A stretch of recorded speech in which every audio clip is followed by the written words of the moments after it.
Quem é essa menina tão pequena, mas tão grande diante de Deus? A menina que abraçou a cruz. Ela pode se tornar a santa não mártir mais jovem da história da igreja. E sua história não é de feitos grandiosos ou de milagres extraordinários, mas de algo ainda mais raro, uma entrega total a Deus. Nas coisas mais simples, nas pequenas dores, na cruz cotidiana. Antonieta Mel, ou como a chamavam com carinho, Nenolina, trazia nos olhos um brilho de inocência e nos lábios um sorriso de quem já conhecia o céu. Eu quero estar no Calvário contigo e sofro com alegria porque sei que estou no Calvário, porque eu quero ser a tua vítima de amor.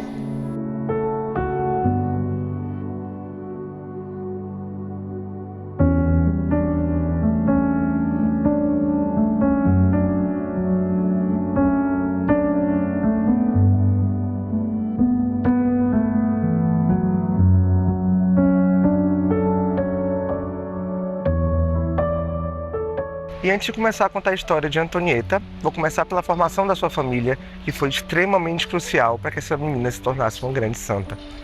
Aqui em Roma, em 1914, Maria e Michele se conheceram. Logo se apaixonaram e namoraram, mas por conta da guerra, o seu casamento acabou sendo um pouco adiado. Maria já era uma pessoa religiosa, já era uma pessoa de terço diário em família, sempre ali ao final da tarde, comecinho da noite, a família se reunia para rezar o terço. E nesse meio tempo, enquanto esperavam a guerra acabar, enquanto esperavam o momento para casar, Michele, sempre que ia visitar Maria, rezava o terço em família com ela. Ele não era ainda uma pessoa muito religiosa, mas acabou absorvendo um pouco dessa tradição, inicialmente, do terço diário.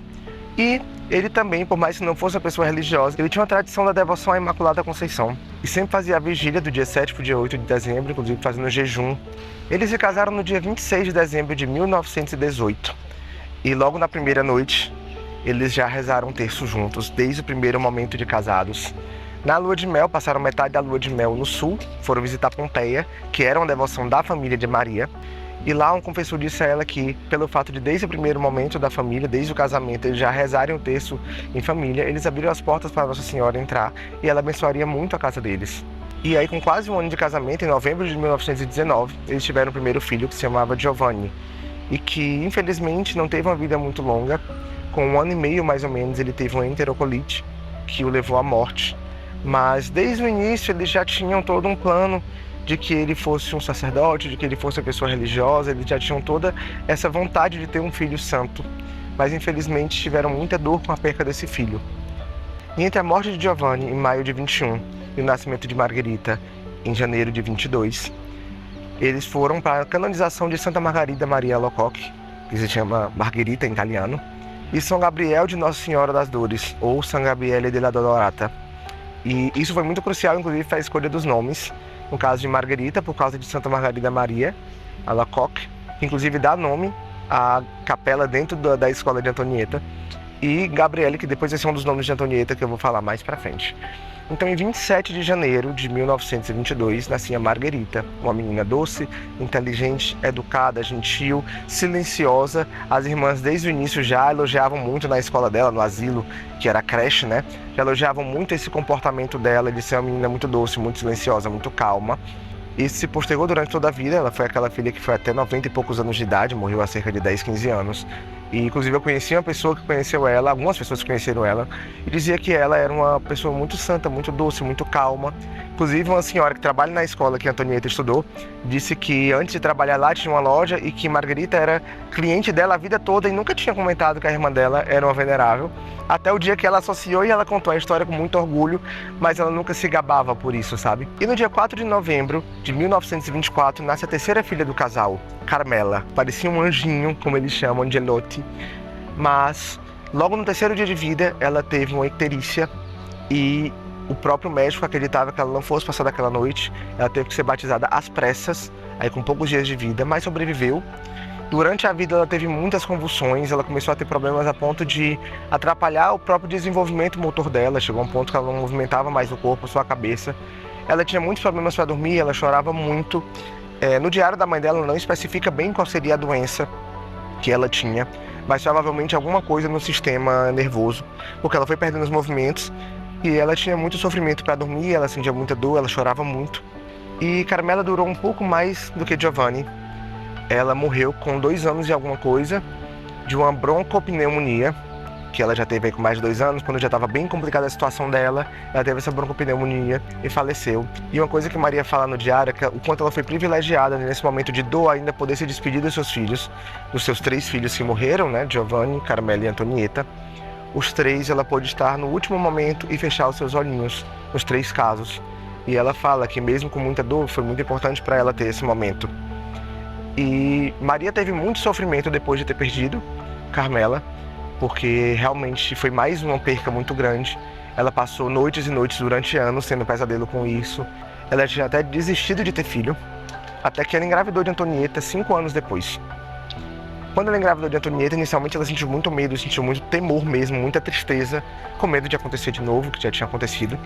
Ela teve, com 3 meses de grávida, uma crise de tosse terrível e que o médico, de certa forma, desacreditou, disse que a gravidez dela não iria para frente, mas sim, com a graça de Deus, continuou.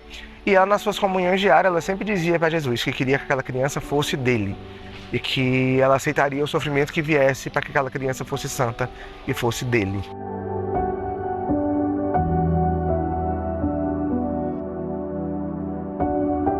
E no dia 15 de dezembro de 1930, nascia Antonieta Mel. E logo que ela nasceu, um raio de sol foi diretamente nela, já como o próprio prefácio de quem ela seria, de que seria uma menina iluminada e santa. E a mãe Antonieta queria muito que fosse um menino, que ela tinha os planos, assim como ela tinha para o Giovanni, de que fosse um sacerdote, um missionário, um grande homem de Deus. Mas Deus quis diferente.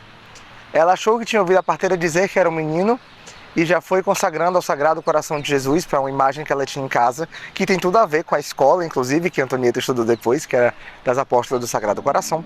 Ela consagrou aquele bebê ao Sagrado Coração de Jesus para que fosse um missionário, para que fosse um servo de Deus, para que fosse santo, como ela já tinha pedido em tantas comunhões. Daí ela foi até a testa da criança, fez o sinal da cruz, depois que a disseram que era uma menina.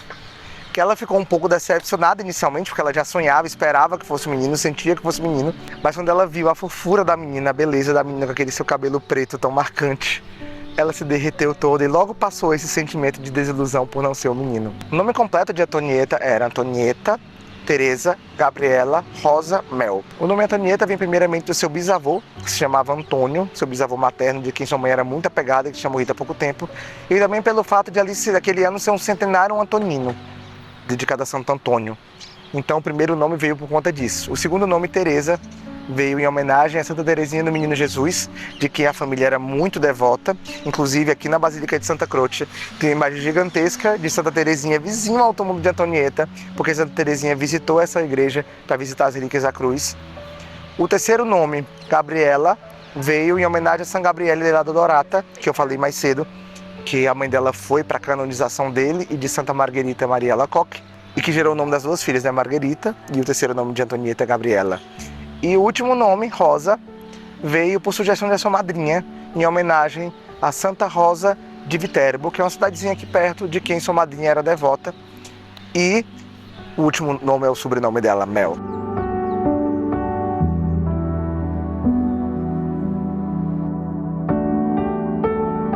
Não coincidentemente, a pequena foi batizada no dia dos Santos Inocentes, na Basílica da Santa Cruz. Isso já era um pouco do sinal de Deus do que ela vinha enfrentar durante a vida dela. Foi aqui que ela veio sempre para as missas dominicais, o que tem tudo a ver com a vida dela, tão apaixonada pelo Calvário e tão apaixonada pela cruz de Cristo, pelo sofrimento de Cristo.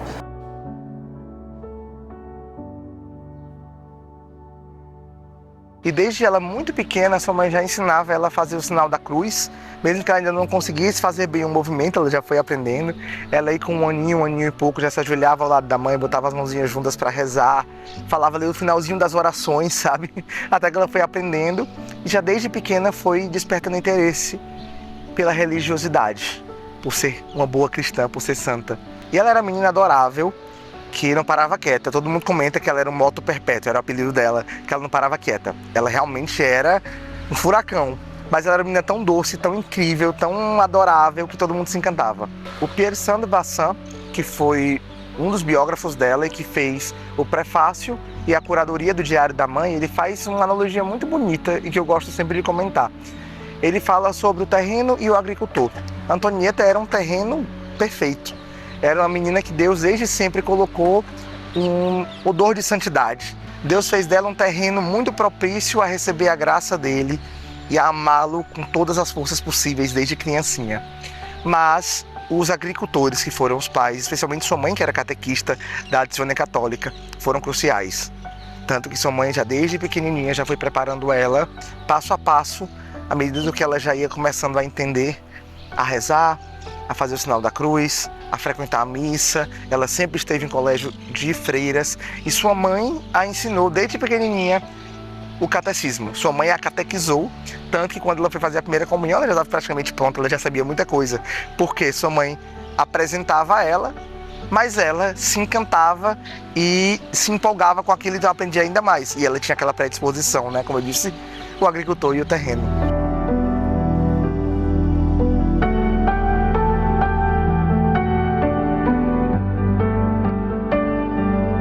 Maria, mãe de Antonieta, conta no seu diário que ela não gostava muito de contar fábulas para Antonieta. Quando elas estavam na praia, viajando, que tinha momentos sozinhas, que ela tinha que contar alguma história, ela não contava tanta fábula e sempre dizia, olha, isso aqui não é verdade. Mas sempre falava do menino Jesus, de Nossa Senhora, do Espírito Santo e do anjo da guarda, cujo tal Antonieta desde pequena era pegada. E ela tinha uma prática muito bonita e muito meiga, que desde os 3 anos de idade, ela já tinha essa prática de dormir mais no cantinho da cama e dizia pra mãe dela que era para deixar espaço pro anjo da guarda dela dormir com ela. E a mãe dela até relata que ela fala assim, que realmente acha que o anjo da guarda dormia ali com ela, que tanto amor com o qual ela fazia esse ato de ficar no cantinho, sabe? A mãe dela também contava que muito cedo ela contou essa lenda, de certa forma, essa analogia do livro preto e do livro de ouro. E que todo dia o seu anjo da guarda anotaria ali o que ela fez de bom no livro de ouro e o que ela fez de errado no livro preto, e apresentaria a Jesus, né? Tipo, as suas virtudes e seus pecados. E ela não é que fazia coisas tão erradas, mas ela era uma menina muito sapeca. Então ela sempre ficava preocupada. Se ela fazia alguma coisa errada, ela baixava a cabecinha, pedia perdão. Mas ela sempre perguntava, mamãe, hoje eu fiz mais coisas pro livro de ouro do que pro livro preto, né? E Antonieta sempre foi muito esperta e falava muito bem desde pequena. Então as pessoas até diziam que ela parecia uma adulta falando. Mas ela tinha uma dificuldade com a letra C. E isso rendeu 2 histórias que eu adoro. Primeiro foi quando ela passou em frente ao Coliseu a primeira vez, que é aqui pertinho, né, que em italiano se chama Colosseu. E ela disse, olha mamãe, uma casa rota. Seria uma casa rota, uma casa estragada, uma casa quebrada. E a mãe dela falou, não, se chama Coliseu, Colosseu. E aí outra vez que a mãe dela falou, olha, a casa estragada, a casa rota. Ela disse, não, mamãe, se chama Colosseu. Se chama Toliseu, praticamente, por ter a dificuldade do C, né? Eu acho muito fofo isso. A outra coisa foi quando ela trocou de babá, quando entrou Caterina, que foi a que ficou até o fim da vida dela com ela. Aquela foi muito ligada, desde pequenininha, desde os 3 anos dela, e ficou até o fim da vida. Mas quando Caterina chegou no primeiro dia na casa dela, tava ali lavando os pratos. Ela viu, ficou aqui observando, chegou bem pertinho e ficou observando Caterina. A Caterina virou e disse, oi. Aí ela disse, como te chame? Com a Caterina, perguntou como ela se chamava, né? Aí ela disse, eu sou Caterina. E você, como se chama? Ela disse, Caterina. E eu me chamo Antonieta Mel. Bem formal, tipo, eu me chamo Antonieta Mel, mas te amo ao invés de que amo. É muito fofo esse modo dela de falar o T ao invés do C. E aí, ainda assim, eu sou Antonieta Mel. Ela falava de uma forma bem formal, com 3 anos. Eu adoro essa história.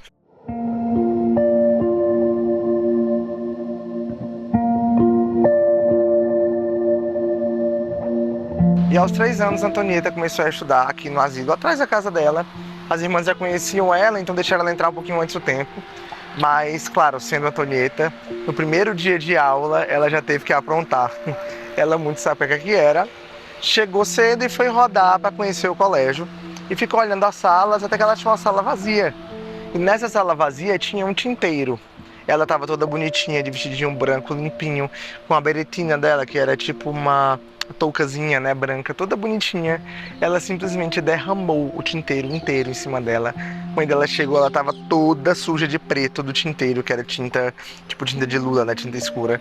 Toda suja, já no primeiro dia de aula. E é interessante ver que ela sempre aprontava, mas ela sabia quando ela tinha culpa. Porque não era que ela aprontava coisas absurdas, não, ela era uma criança sapeca que gostava de brincar. E às vezes brincava com o que não devia, mas ela tinha consciência disso. Ela era muito honesta com as coisas, sempre pedia perdão, sempre era muito humilde no jeito de pedir perdão, pedia perdão de joelho, beijando as mãos, sabe? E ela sempre sabia que a culpa era dela. É tanto que uma vez ela brincando e tal, e bateu a cabeça na janela. E a Caterina deu uns tapinhas na janela, como que diz assim, sabe quando a criança se machuca, você fala, janela feia? E ela, brigou com a janela e deu os tapinhas. E aí a Antonieta falou, mas por que você tá batendo na janela? A culpa foi minha, eu que fui lá e bati a cabeça. Não é culpa da janela, por que você tá batendo nela?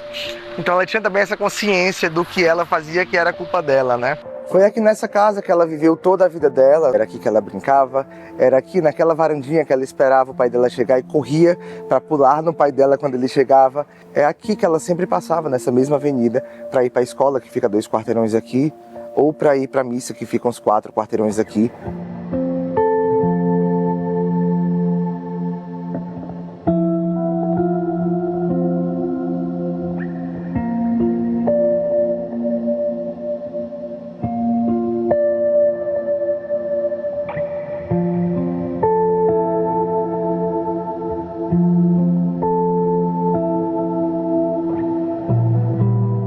E depois de alguns anos, na creche, ou como eles chamam aqui, asilo, ligado às Irmãs do Monte Calvário, Antonieta veio estudar metade da sua pequena vida de 6 anos e meio, aqui no Instituto Coieso, que é cuidado pelas Irmãs Apóstolas do Sagrado Coração de Jesus, que tem tudo a ver também com a vida dela, já que ela desde pequena rezava olhando para a imagem do Sagrado Coração de Jesus que tinha no quarto dela.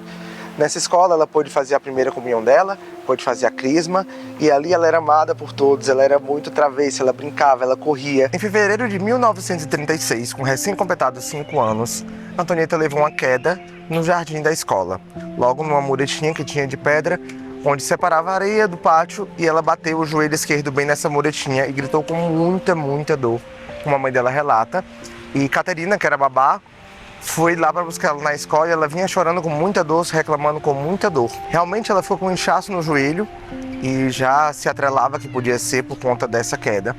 E depois de alguns dias que a mãe dela pôde cuidar um pouco dela ali, fez uns cuidados básicos, ela repousou um pouco mais, acabou fazendo menos traquinagens, então ela teve uma melhora, mas logo depois disso ela continuou reclamando de vez em quando de umas pontadas na perna esquerda, no joelho principalmente. E a mãe dela acabou ficando preocupada, esqueceu inclusive dessa queda e pensava que podia ser algum tipo de dor reumática. No dia 1º de abril, ela levou ao mesmo médico que tinha cuidado de Carmela, que tinha diagnosticado a doença de Carmela, que ela levou à morte, e que era um pediatra. Esse pediatra desconfiou que ela poderia estar sofrendo de sinovite, que é uma inflamação na articulação do joelho, e por isso passou injeções alternadas, um dia de iodo e um dia de cálcio. Ele já avisou que essa de iodo doeria muito, mas que seria importante que ela fizesse esse tratamento, porque em média com uns 20 dias ela já estaria boa dessa doença. O que aconteceu foi que no primeiro dia da de iodo ela sofreu muito, chorou muito, porque realmente doía absurdamente. E quando ela tomou no segundo dia de cálcio, ela já sofreu um pouco menos, mas ela já ficou com medo, porque no outro dia ela teria que tomar de iodo. E a mãe dela já conversou com ela e falou: Antonieta, você ama Jesus? Ela: amo. E ela: pois pense em Jesus, pense nas dores que Jesus sofreu por nós. Pense na coroa de espinhos que o machucou, nos pregos que furaram suas mãos, seus pés, e ofereça por essa dor, pelo amor que você tem a Ele, ofereça essa sua dor. A mãe dela já instruiu ela a oferecer. O que, claro, para uma criança de 5 anos normal, não seria muito fácil, obviamente, até para nós adultos é difícil, mas a Antonieta cumpriu bem o seu papel. No outro dia, quando ela foi tomar a injeção de iodo, ela ficou cantando como se nada estivesse acontecendo, mas a mãe dela notou que ao final os olhinhos dela estavam cheios d'água. A mãe dela até disse que doeu ainda mais nela, mas ela abraçou a Antonieta bem orgulhosa. E a Antonieta disse: tá vendo, mamãe, eu não chorei por Jesus. Era ali naquela varandinha também que ela sentava, no primeiro tratamento que não foi eficaz para a perna, antes dela amputar. E ela ficava vendo as crianças brincando aqui, e a mãe dela relata que ela não reclamava de não poder brincar, ela não reclamava da dor, ela entendia que aquele era o momento do sofrimento dela. E ela apenas não reclamava, ficava sentadinha ali, com a perna estirada em cima de um travesseiro, sentada em uma cadeira e vendo as crianças brincando aqui embaixo. Com o tempo, por volta do dia 16 de abril, notou-se que não melhorava, pelo contrário, estava piorando as dores. E acredita-se que esse diagnóstico errado pode ter acelerado um pouco o osteosarcoma, porque nesse período ela tomou essas injeções e também teve que ficar com a perna estirada, parada por um mês. E levaram ela para o Dr. Vec, que era o médico da família. Ele notou, quando ele pegou no joelhinho dela inchado, ele disse: isso aqui é osso, ela precisa fazer um raio-x urgente. E no dia 20 ela foi levada com um raio-x para o cirurgião e para o radiologista para analisar a situação dela. E essa sister, que era a freira, porque era o Calvary Hospital, era um hospital de irmãs irlandesas, por isso se falava em inglês, era sister. Ela comentou com a mãe, sem saber que era mãe ainda, falou assim: é aquela que é a menina que tá com a doença na perna. E a mãe dela falou: sim, é assim. E ela disse: infelizmente vai ter que operar. E a mãe dela falou: que tipo de operação? E ela falou: vai ter que amputar. E a mãe dela: não, espero que você esteja enganada, não seja isso. E aí a irmã falou: não, em 26 anos de carreira eu nunca errei esse diagnóstico. E a mãe dela, ainda tentando disfarçar que não fosse a mãe para poder ter detalhes da doença, não aguentou nesse momento, saiu correndo pela porta chorando. E pouco depois chamaram ela de volta, que a Antonieta estava chamando ela porque estava preocupada. E ela fingiu que tinha passado mal para Antonieta, para não deixar a Antonieta preocupada com a situação. E ela: tudo bem, mamãe, só fica aqui comigo, só não sai pela porta. Isso era na segunda-feira. Foi marcado para o sábado a cirurgia de amputação da perna dela. A mãe dela ficou com ela umas 3 horas ainda ali esperando para que Caterina fosse ficar um pouco à tarde e trocasse o turno, até para ela poder digerir essa informação, conversar com o pai de Antonieta, que não estava presente. E foram horas desesperadoras para ela, que ficava ali tendo que segurar o choro, e a Antonieta sempre acompanhando ela com um olhar preocupada. Não preocupada consigo, mas preocupada com a mãe, sempre observando a mãe dela para lá e para cá.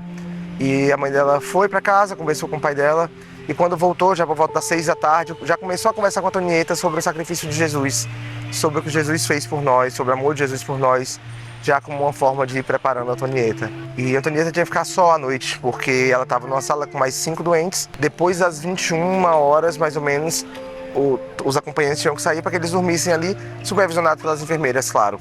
E ela sentia as dores ainda, sentia fortes dores, que normalmente ela se reclamava, no sentido de fazer realmente uma coisa do tipo, expressando que estava doendo, porque era meio que um susto também, era uma pontada muito forte. Mas uma senhora que estava ali pertinho dela disse que ela, à noite, para não incomodar os outros, não acordar os outros, ela, quando dava dor, ela cobria o rostinho e falava mama, mama, mas para não acordar os outros pacientes.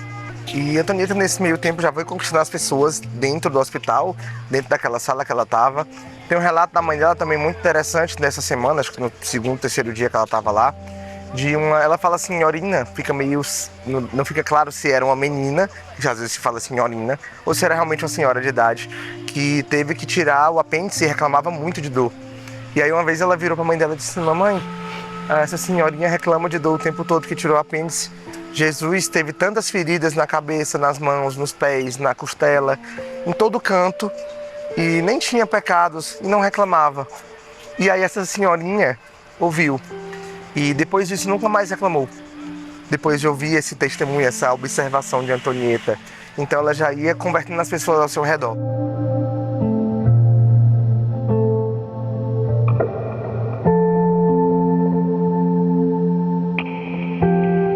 Na quinta-feira, ali já pertinho da cirurgia, que seria no sábado de manhã, sua mãe começou a preparar um pouco mais o coração dela para o sacrifício que ela teria que fazer. E ela falou: Antonieta, você ama Jesus? E ela disse: sim, mamãe, eu amo Jesus. E ela disse: você daria os seus brinquedos para Jesus se ele te pedisse? Ela disse: sim, mamãe, eu daria sim os brinquedos para Jesus. E depois perguntou: você daria a sua mãozinha? Ela: sim, mamãe, eu daria minha mãozinha direita. Depois você pediu: sim, mamãe, eu daria minha mãozinha. Ela perguntou: mas por que você pergunta isso? E a mãe dela desconversou ali, ficou meio nervosa e cortou o assunto. No outro dia à noite, na sexta-feira à noite, a mãe dela já estava bem nervosa, porque seria a última vez que veria ela antes da cirurgia, porque quem iria ficar na cirurgia com ela seria o pai. A mãe dela, já quase chorando, já bem nervosa, tremendo, deu um beijinho na cabeça dela e beijou a perninha dela. E ela falou: é o último beijo. E a mãe dela: como assim? Ela disse: não, mãe, é o último beijo que você me dá. Tipo assim, uma coisa do tipo, sabe, para desconversar. Mas ela notou que ela estava desconversando, mas a mãe dela disse: eu não tive coragem de perguntar de novo. E no outro dia, ela já amanheceu bem alegre, brincando, jogando a bolinha pro pai dela, que estava ali acompanhando com ela, brincando dentro da sala, toda alegre como ela sempre foi. Mas pertinho de amputar sua perna, seu pai estava com o coração extremamente dolorido, sua mãe também foi aqui pertinho na escada santa, subia a escada santa de joelhos, intercedendo por ela. Mas realmente ela ia fazer aquele sacrifício, ela tinha que ir para aquela cirurgia. E depois de um tempo, enquanto o pai dela esperava, o médico chegou para ele e disse: infelizmente não tivemos o que fazer. A perna teve que ser amputada porque faltou pouco. para ela perder a vida. Então, para que ela não perdesse a vida, ela corria muito risco, a gente teve que amputar a perna dela. E aquilo rasgou o coração do pai dela com uma intensidade gigantesca, é claro. E quando foi informado para a mãe dela, quem informou foi um primo que ligou para a casa deles e falou com uma senhora que estava lá para fazer companhia à mãe naquele momento difícil. E o primo tinha dito que realmente teve que amputar e que o pai dela tinha dito que, como se tivesse dito que Deus não escutou as suas orações, porque deixou que isso acontecesse. E aquilo foi o que mais preocupou a mãe dela, porque foi o que eles tinham combinado entre si, que seria feita a vontade de Deus. Se Deus quisesse que fosse amputada, seria. E aquilo deixou a mãe dela tão impaciente de uma forma que ela disse: não, Michele deve estar esbalhado, deve ter errado alguma coisa, não é possível que ele tenha falado isso. E ela foi correndo para o hospital, no meio do caminho encontrou um frade que era amigo deles, que estava lá, e ele disse: para onde você vai? Volta para casa, não vai para lá. E ela disse: não, eu preciso estar com meu marido. É verdade que ele falou isso, que Deus não ouviu nossas preces? Ele disse: não, seu marido foi impressionantemente conformado com a vontade de Deus. Foi muito forte.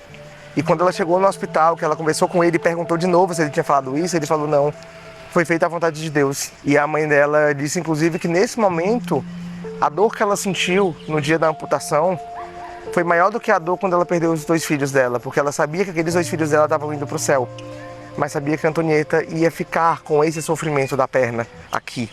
Maria chegou no hospital algumas horas depois da cirurgia. Por mais que ela sabia que ia ser complicado, ela foi e ficou com a Antonieta, mesmo sabendo quanto seria doloroso aquilo. E ela relata o quanto foi difícil para ela ver a filha dela naquela situação irreconhecível.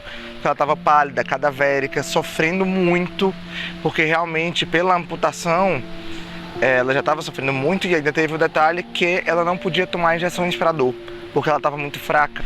E ela ficava o tempo todo girando a cabeça no travesseiro, gritando, reclamando com muita dor, que ela não era tanto de reclamar de dor, mas era uma dor muito insuportável. E os médicos explicaram como a perna foi cortada e o organismo não tinha se adaptado ainda, aquele sangue que corria para a perna acabava se acumulando mais na cabeça e deixando ela com essas dores de cabeça fortíssimas, que isso duraria em média umas 48 horas. Isso foi no começo da tarde. Durante o fim da tarde eles tiveram que deixar a Antonieta com os tios, só por alguns momentos, enquanto resolviam algumas coisas.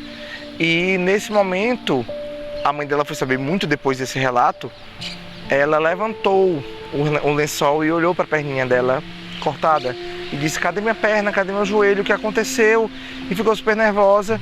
E a tia dela desconversou, tampou ali para ela poder também não entrar vento frio na perna, que eles têm muito medo disso, do vento frio entrar, e cobriu ali a perna dela, desconversou, e ela também não tocou mais no assunto, nem com a mãe dela. Ela não comentava isso com a mãe dela em nenhum momento, para perguntar sobre a perna, nem nada do tipo. Quando foi à noite, foi ali por volta das 11 horas da noite, o pai dela estava com ela para passar a noite, e foi a primeira vez que ela falou um pouco mais normal, porque ela passou o dia inteiro sentindo muita dor, então até a voz dela estava um pouco alterada, ela reclamava muito de dor, e foi uma hora que ela se acalmou, começou a conversar um pouco mais normal. Ela disse: papai, a gente não fez as orações. Aí ele disse: não, minha filha, não tem problema de não fazer um dia. Ela disse: não, papai, as orações têm que ser feitas todos os dias. Aí ele disse: tudo bem, eu faço e você acompanha em silêncio então. Ela disse: não, papai, eu quero rezar. E aí rezaram juntos, até que chegou um ponto que ela disse: papai, eu não estou aguentando mais, você pode rezar que eu acompanho mentalmente. E esses primeiros dias foram muito dolorosos, porque além de tudo ela tinha que fazer medicações. E no segundo dia, quando a enfermeira foi buscar ela para medicação, ela chorou muito, gritou muito, pediu à mãe dela para não ir. E a mãe dela começou a chorar junto, porque não tinha o que fazer. E ela foi para essa medicação, e depois explicaram para ela que era uma medicação extremamente dolorosa, porque era uma medicação meio que para selar o osso e para ajudar a cicatrizar onde foi feita a cirurgia, onde foi cortada a perna. Então realmente era uma medicação muito dolorosa que ela tinha que fazer ali, acredito que mais ou menos de 2 em 2 dias. Quando ela voltou mais tarde um pouco, a mãe dela conversou com ela sobre o sofrimento de Jesus, sobre aprender a oferecer aquela dor, sobre tudo que Jesus passou na cruz, e com isso foi confortando o coração dela e ensinando também a ela. E graças a esse ensinamento também da mãe sobre o sofrimento de Jesus, ela já foi ficando mais tranquila nas próximas medicações. Na segunda medicação ela já reclamou um pouco, mas não chorou tanto. E aí o médico até falou: fala alguma coisa para ela não chorar, para ela ficar bem. A mãe dela disse: eu preciso de alguma coisa também para ficar bem, porque eu também estou sofrendo. E inclusive esse médico, ele era ateu, e mesmo estando num hospital católico. E as irmãs que trabalhavam no hospital, falam que com o tempo, depois de um tempo, ela tinha oferecido a conversão dele à Antonieta, e que depois de um tempo ele se converteu, que A mulher dele tinha pedido como última coisa antes de morrer que ele se convertesse também. E elas viram ele comentando com uma paciente também que tinha que fazer uma cirurgia, acredito que de apendicite, sobre a importância do sofrimento, assim como ele tinha aprendido com a Antonieta. Então a Antonieta, onde passava, deixava seu legado, né? E esse médico teve um dia que teve que ser substituído por outro para fazer uma medicação. E eles levaram a Antonieta já bem mais conformada, já sem chorar, sem reclamar. Mesmo sabendo que doía, mesmo sentindo a dor, ela já estava bem mais tranquila. E aí esse médico mandou chamar a mãe. E a mãe relutou muito, disse que não queria ir, não queria ver. Ela não tinha nem levantado o lençol para ver ainda.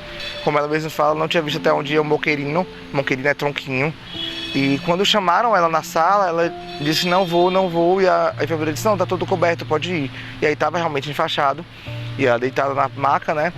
E quando ela viu que realmente cortou muito alto. Cortou tipo acima da metade da coxa. Disse que ficou cerca de 11 centímetros, que seria, acho que isso aqui, de perna, sabe? Mesmo que ela fosse pequenininha, né? E ela fala que inclusive a perna estava meio levantadinha quando ela estava deitada, como tipo a outra fica aqui, essa fica aqui, por conta do peso da perna que estava faltando, que ela não estava mais, a perna sentia falta do peso, por isso levantava. E foi nessa primeira semana que tem um dos relatos mais bonitos de Antonieta, que sempre se fala, e que foi relatado da mãe dela muito depois, alguns anos depois da morte, por uma enfermeira que disse que se ela não tivesse ouvido, ela não acreditaria. Que foi quando o pai dela estava no quarto com ela, preocupado com ela, obviamente, perguntou se ela sentia muita dor, o que era claro que ela sentia. E ela falou, papai, não se preocupe, a dor é como um tecido, quanto mais forte, mais valiosa. Isso ela tinha 5 anos e meio. Então assim, você imagina o quão forte é desse coração, né? Isso é uma das coisas que mostra a santidade de Antonieta. Bom, quando chegou no domingo, o médico permitiu que levasse a Antonieta para fazer um passeio no hospital. E a mãe dela ficou muito nervosa, porque a mãe dela não sabia que ela já sabia da perna. E estava pensando como ela ia contar para a Antonieta que ela estava sem uma perna, né? Então ela pediu ao Espírito Santo sabedoria para que ela conversasse com a Antonieta e conformasse o coração dela. E a mãe dela falou, minha filha, você lembra que a gente conversou sobre você doar os seus brinquedinhos para Jesus, sua mãozinha para Jesus? E ela, sim, mamãe, eu doaria. E ela falou, você doaria a sua perninha doente? E ela disse, sim, mamãe, eu doaria. E ela, mas você não acharia ruim ficar com uma perna a menos, sem uma perna? Aí ela, um pouquinho. Aí depois levantou assim e disse, não, mamãe, eu não acharia ruim. Jesus doou tudo por nós, eu doaria minha perna por ele, na intenção dos soldados que estão na Etiópia. Que nessa época estava tendo uma guerra na Etiópia. E ela disse até o nome da cidade, que eu não me recordo agora. Mas a mãe dela fala no diário que isso foi no dia 3 de maio e no dia 5 de maio acabou a guerra. Ela fala, não estou querendo ter a prepotência de dizer que foi por conta disso, mas eu tenho que relatar esse fato. E ela perguntou inocentemente, mamãe, minha perna vai crescer de novo? E ela disse, não, minha filha, infelizmente não vai crescer, mas você vai poder botar um aparelho ortopédico para poder ser sua perna. E a Antonieta sempre passeava pelo jardim do hospital, normalmente acompanhada por sua mãe ou por alguma das irmãs que trabalhavam ali no hospital como enfermeiras. E ela andava algo entre um carrinho de bebê e uma cadeira de rodas, que ela levava, era um pouco mais espaçosa. Ela chegou a levar inclusive uma amiguinha que ficava normalmente sozinha durante o dia, os pais iam só no horário de visita, não ficava acompanhando durante o dia. Ela colocava a amiguinha do lado dela nesse carrinho para passear.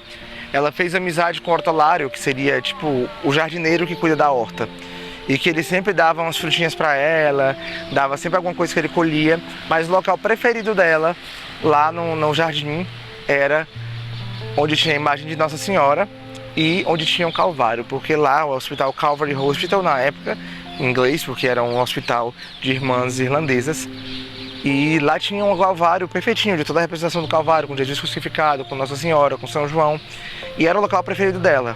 Faz todo sentido, né? E a Basílica da Santa Cruz aqui atrás, que é onde ela tá. Então, era o local preferido dela. Sempre que ela recebia alguma visita, ela fazia questão de levar lá. E a mãe dela relata que uma vez elas viram uma porta lá no cantinho longe, que não tinha muito movimento. E aí ela perguntou para o jardineiro o que era. E ele conversou e disse, não, deixa pra lá, vai fazer pro seu passeio e tal. Foi até meio grosso, elas até acharam ruim. Mas a mãe dela fala que logo um ano e pouco depois, a filha dela foi levada para lá. E era a câmara mortuária. Por isso que ele fez questão de despistar a conversa.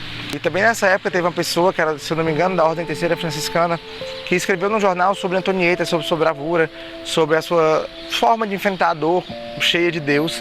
E isso despertou a curiosidade de um frei, de um padre que era frei, e que foi visitar ela, conversar com ela. E aí ele comentou, de certo momento, que tipo assim, você não vai mais poder correr.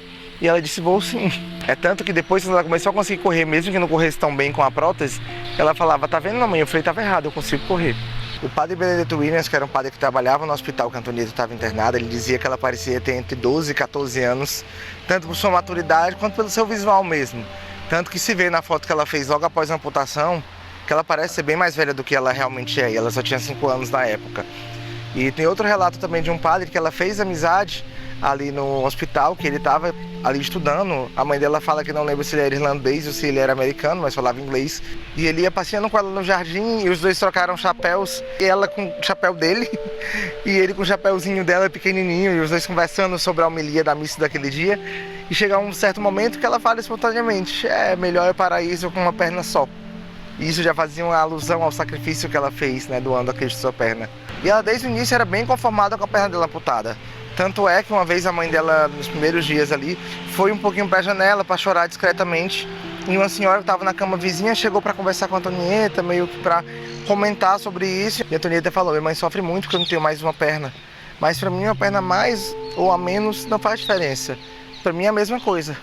E a senhora disse, mas Antonieta, você não é uma centopeia, não tem como ser a mesma coisa. Mas isso já mostrava o quanto para ela estava tranquila com aquilo.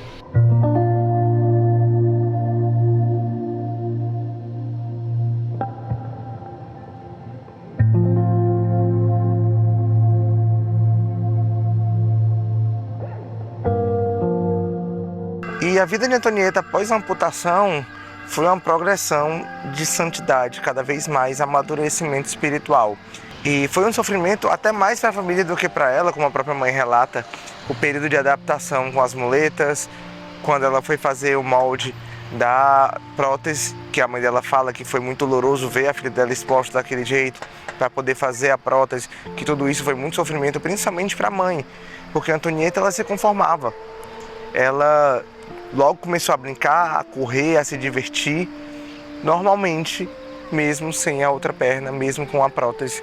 Então, para ela já tinha entendido a missão dela, ela já tinha entendido o propósito dela. E cerca de 2 meses e meio após a amputação, ela viajou para Montópoli de Sabino, uma cidade de montanha aqui perto de Roma. Justamente nesse período que eu estou agora, que é um período de calor, as pessoas vão muito ou para as praias ou para as montanhas. E até por uma coisa de melhorar a recuperação dela, para que fosse menos sofrida, porque aqui realmente é muito quente nesse período, ela foi para as montanhas com a mãe dela, né? O pai dela acabou ficando trabalhando por aqui. E foi lá que ela fez essa foto, que inclusive inspirou o nome desse documentário, A Menina que Abraçou a Cruz, porque foi lá que ela fez a foto com aquela cruz gigante que tinha em frente à casa que ela estava. Aí ela já estava com a prótese. Inclusive naquela foto a Caterina segurava ela, mas depois removeram a Caterina da foto. E logo que ela voltou de viagem, já em setembro, no comecinho de setembro, ela conheceu o padre Bonaventura Orlandi, que foi um padre franciscano que pôde estar mais perto ali da família também por um período. E ele, já sabendo um pouco da história dela, já fez algumas perguntas de catecismo para ela. E perguntou primeiro se ela conhecia Jesus, se ela amava Jesus. Ela disse que sim. Só que ele acabou fazendo algumas perguntas um pouco infantilizadas, tipo, mas como você conhece Jesus? É por foto? É porque alguém te contou e tal, meio infantilizada, e ela não respondia. E a mãe dela fala até que ficou bem constrangida porque ela não respondia. E um pouquinho mais para frente, o padre perguntou assim, e como se deve amar Jesus? E ela falou, com sacrifícios. Decididamente ela respondeu isso. E ele fez silêncio nessa hora, e depois respondeu, você tá certa. E foi ele que perguntou quando ela ia fazer a primeira comunhão. Ela disse que seria na Páscoa, ele estava ainda em setembro. E ele que sugeriu dela fazer a primeira comunhão no Natal, como depois se sucedeu realmente, né?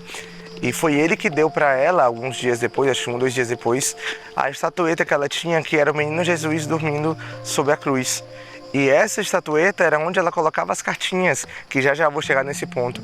Mas ela pedia à noite para a mãe dela colocar as cartinhas debaixo dessa estátua para que Jesus lesse. Mesmo sabendo que Jesus não precisava ler essas cartas. Mas como um ato de carinho para dizer, Jesus, eu estou te dedicando essas cartas, e colocava debaixo dessa imagem, que tem todo o sentido com a vida dela, né? Uma criancinha, um menino Jesus, um bebê, deitado sobre a cruz, que era o destino doloroso dele, mas ao mesmo tempo o destino redentor. Ela, como uma criança que abraçou a cruz, faz todo sentido com a história dela.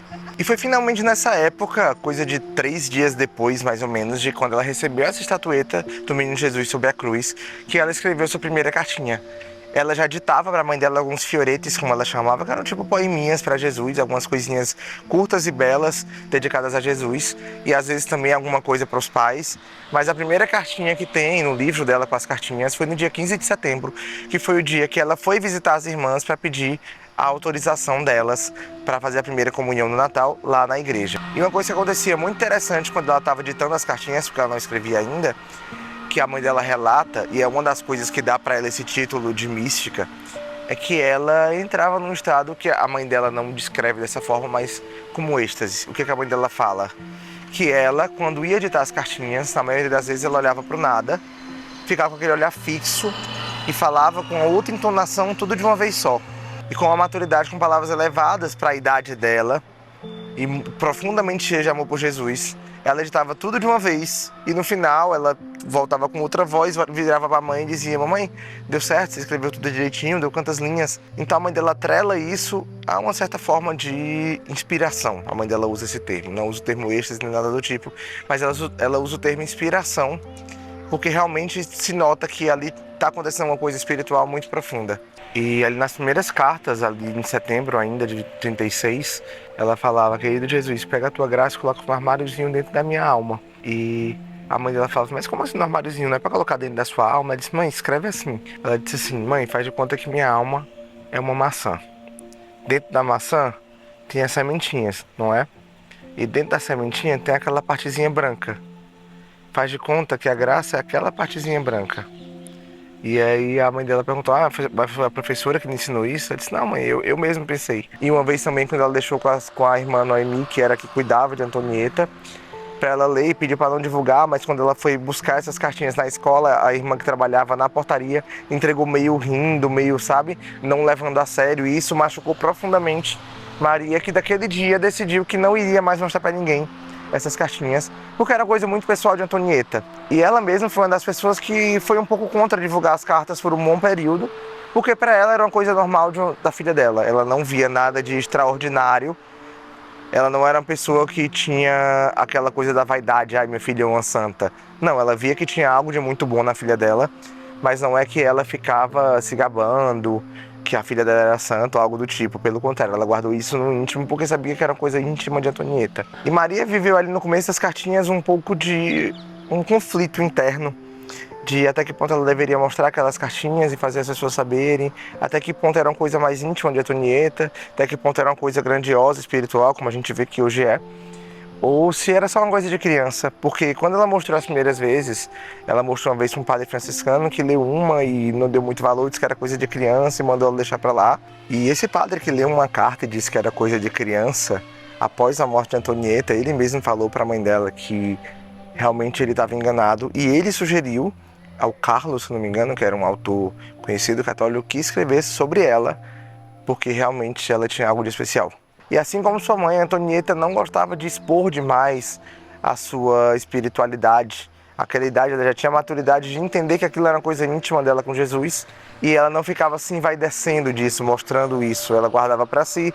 Então, no dia a dia ela era menina comum, normal, mas você via depois, no momento de oração, nas coisas que ela ditava, que ela tinha uma profundidade espiritual muito grande. E mesmo com toda a preocupação, tanto da escola quanto da mãe, em relação à adaptação dela, é tanto que ela não entrava por essa porta aqui, ela entrava pela porta de trás, lá tinha uma rampinha que ela entrava, e tudo isso era uma adaptação que se fazia por ela, mas ela sempre continuou tranquila, curtindo a vida normalmente, é tanto que ela adorava brincar e ela adorava ser a pessoa que girava a corda na brincadeira de pular corda, já que ela tinha dificuldade para pular por conta da prótese. Então ela era a pessoa que girava e sempre brincava e sempre se divertia muito aqui na escola. E ela tinha uma amiguinha que era muito especial, que se chamava Ana Maria. E aí tem dois casos interessantes em relação a ela. Um que ela comia numa salinha separada aqui na escola, por conta de todas as dificuldades dela, então ela acabava comendo junto com a Caterina, que ajudava ela, e depois ia brincar. E nisso que ela foi brincar, ela ficou esperando a Ana Maria, que não chegava. E aí depois ela chegou com outra menina, e foi brincando, nem olhou, nem viu a Antonieta, eu acho. E ela começou a chorar por conta disso, porque ela ficou arrasada. E aí quando a Ana Maria viu que ela estava chorando, ela veio e chorou junto. E aí a irmã Bartolina foi lá e juntou as duas e ficou tudo bem. E durante metade da sua vida, Antonieta, nesses corredores, brincava durante os intervalos. Era em um desses banquinhos que ela estudava também, que ela estava sentada com a irmã estudando, mas ela não conseguia parar quieta. Ela sempre era muito ativa, muito agitada.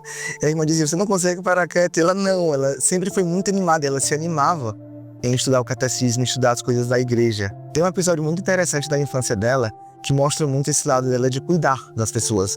Porque tinha um menininho que se chamava Michelino, que estudava com ela. E que era sempre o que dava mais trabalho na classe. E sempre que a professora brigava, a irmã brigava com ele por conta de alguma coisa que ele fazia errado, e ele ia meio que para um castigo, ela levantava a mão e ia defender ele. E toda vez a irmã perdoava pelo pedido dela, pela intercessão dela, né? Até que uma vez ele fez algo ainda maior e a irmã disse, não, já chega. Se você quiser que eu perdoe ele, você vai lá na diretora e peça para perdoar ele, porque ele aprontou muito. Aí ela pega a mão dele e vem pelos corredores da escola para levar até a diretora e pedir para que fosse perdoar daquilo que ele aprontou. E ela prontamente já perdoa e já acha lindo essa posição dela, né, de sempre defender os amiguinhos. E ela sempre tinha esse cuidado especial por ele. Após a amputação, ela não perdeu a alegria e muito menos o amor a Jesus. Então, ela brincava muito nesse pátio e se divertia muito, mas uma coisa que ela nunca deixava de fazer era, mesmo com a dificuldade, subir essa escadinha e ir aqui para a capela para visitar Jesus. E boa parte da formação espiritual de Antonieta Mel e do contato dela diário com Jesus aconteceu nessa capela, a Capela das Irmãs Apóstolas do Sagrado Coração de Jesus, que são as irmãs que cuidam da escola, que ensinam aqui também, onde ela aprendeu muito sobre amar Jesus e sempre esteve diretamente ligada ao Sagrado Coração de Jesus. E é interessante que naquela época foi quando começaram a colocar véus aqui diante do sacrário, onde fica Jesus. E ela não tinha altura para afastar o véu e olhar para onde Jesus estava. O que ela fazia? Ela pegava o bastontinho, que era a bengalinha que ela tinha. Ela vinha aqui, afastava um pouquinho o véu com a bengalinha e conversava com Jesus. E ela sempre dizia, Jesus, vem giocare con me. Que é Jesus, vem brincar comigo. Ela tinha isso de realmente ver que Jesus é vivo, que Jesus está vivo aqui no sacrário. E ela, por ser mística, ela via Jesus. Então ela não tinha Jesus como alguém que está distante no céu, e sim como um amigo próximo dela, como alguém que estava ali a ponto de que ela chamava para brincar com ela. E outro episódio muito marcante da história dela, nesse local, é que ela relata a mãe dela que uma vez, quando ela veio rezar, caiu uma flor. E a mãe dela disse, você provavelmente bateu em algum jarro e derrubou, pelo amor de Deus, sem cuidado, não toca em nada. Ela disse, não, mamãe, caiu de cima. E a mãe dela, por um instante, pensou que podia ser alguma coisa realmente sobrenatural, alguma coisa diferente. E depois, tipo assim, pode ser vaidade, não quero pensar isso. Disse, não, você provavelmente bateu em alguma coisa. Ela disse, não, mãe, não bati. E a Antonieta, ainda em vida, ainda novinha como ela era, aí com 5 para 6 anos, ela já tinha noção da intercessão dela. Ela já estava exercendo a função dela de intercessora, como ela faz hoje no céu por nós. Que as pessoas chegavam e pediam oração para ela. E aí uma vez uma irmã pediu para ela rezar por ela e a Caterina estava junto. E a Caterina sempre fazia brincadeirinha, só tirar ela de tempo. E ela sempre era super séria quando o assunto era religião. Então ela falava assim, como é que você vai fazer para rezar por esse povo todo? E ela falava tipo, Jesus, eu te entrego aqueles que me pedem oração. Que na verdade é Jesus, eu te recomando por ele que se recomenda na minha pregueira. Que é o que tem inclusive lá na fotinha dela lá que tem na igreja, que é basicamente isso, ela entregando a Jesus quem pediu oração para ela. E aí Caterina, como sempre brincando, fala, ih, coitada de mim, que te pedi para rezar para eu ganhar na loteria se for desse jeito. Deve ser por isso que você fala sempre que esqueceu, né? Aí ela fala, não, mas eu vou rezar por você. Aí, alguns dias depois ela chega da escola e fala que rezou por Caterina, mas fala que rezou para que ela ganhasse na Mega Sena, mas que se aquilo fosse levar a alma dela pro inferno, que ela não ganhasse. Aí ela disse assim, a Caterina, mas assim eu não vou ganhar nunca. Da forma que você reza desse jeito, eu não vou ganhar nunca. Aí ela fala, mas você não sabe que não adianta você ganhar a loteria e ter todo o dinheiro se você for pro inferno, se você não for pro céu. Então você vê a maturidade dela, isso com 5 anos e pouco, né, antes de fazer 6 anos. Uma vez tinha um pessoal vendendo uns fioretinhos, eu não sei exatamente o que era, devia ser algum tipo de livrinho, algum brindezinho, para ajudar na Universidade Católica. E aí a Caterina estava junto com ela, deu 1 lira, e quando pegou o presentinho, aquela que ele estava vendendo, disse assim, olha só isso, se eu soubesse tinha dado muito menos. E a Nona, para de falar besteira, você não sabe o que você está dando para Deus, e que Deus vai multiplicar, e vai lhe dar de volta, muito mais. E aí, beleza, isso foi de manhã, quando foi à tarde, elas vinham passeando, e aí a Antonieta sempre já correndo, sabe, chutando daquele jeito dela mesmo, com a prótese, caiu. e do que ela caiu derrubou várias moedas. E aí a Caterina perguntou para que eram aquelas moedas. Aí ela falou, é para ajudar as irmãs da Universidade Católica. E aí a Caterina, para tirar um pouco ela de tempo também, como sempre, falou assim, então vamos fazer o seguinte, a gente compra metade de bombom e metade de doces. E ela falou, mas como assim? Assim a gente estaria fazendo 2 pecados. Um, que eu estaria enganando a minha mãe, porque eu pedi a ela para doar para a Universidade Católica, e o outro da gula. Aí a Caterina até vai falar assim, mas que grandes doutores vão sair com esse dinheirinho que você está doando. Aí ela fala, mas a minha mãe me contou uma história de uma viúva da Bíblia que deu uma moedinha que ela tinha, mas aquilo era tudo que ela tinha. Então aquilo valia muito para Deus. E isso é tudo que eu tenho e estou dando para Deus. E apesar dessa menina muito esperta, a mãe dela fala no diário 2 situações que a irmã Noemi relatou para ela que mostra a pureza do coração e a ingenuidade que a Antonieta tinha. Uma foi quando a professora passou umas bolinhas para eles e para eles brincarem, entenderem as cores, era uma aula um pouco mais lúdica. E ela disse que quem colocasse essa bolinha na boca ia ficar envenenado, porque a bolinha era envenenada. E aí tal hora ela tá no cantinho da sala morrendo de chorar e a professora vai ver o que foi que aconteceu, né? E quando ela chega lá, ela fala, professora, eu coloquei a bolinha na boca, eu vou ficar envenenada, o que eu posso fazer? Aí ela fala, não, você vai ficar tudo bem e tal, não foi nada demais e tudo. E ela vai pedir desculpa, porque ela tinha muito isso de pedir desculpa, pedir perdão mesmo, sabe? Outra coisa foi quando eles ganharam vários doces e a professora disse, não é pra comer tudo de uma vez, porque senão vai passar mal e vai morrer. E tal hora tá ela lá no canto da sala de novo, chorando, com medo de morrer porque comeu todos os ossos de uma vez.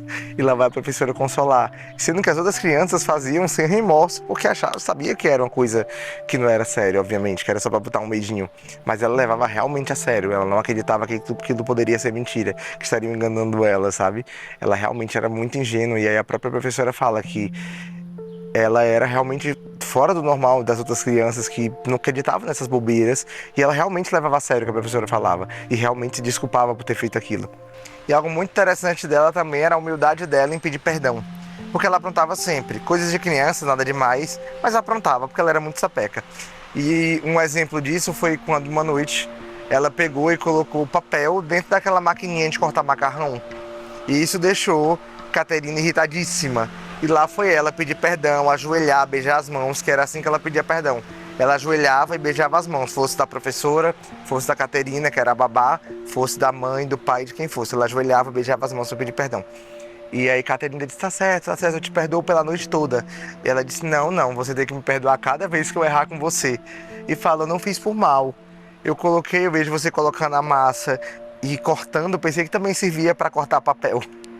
Então você vê, ela não fazia na maldade, mas quando ela fazia, ela pedia perdão de joelho e beijando as mãos.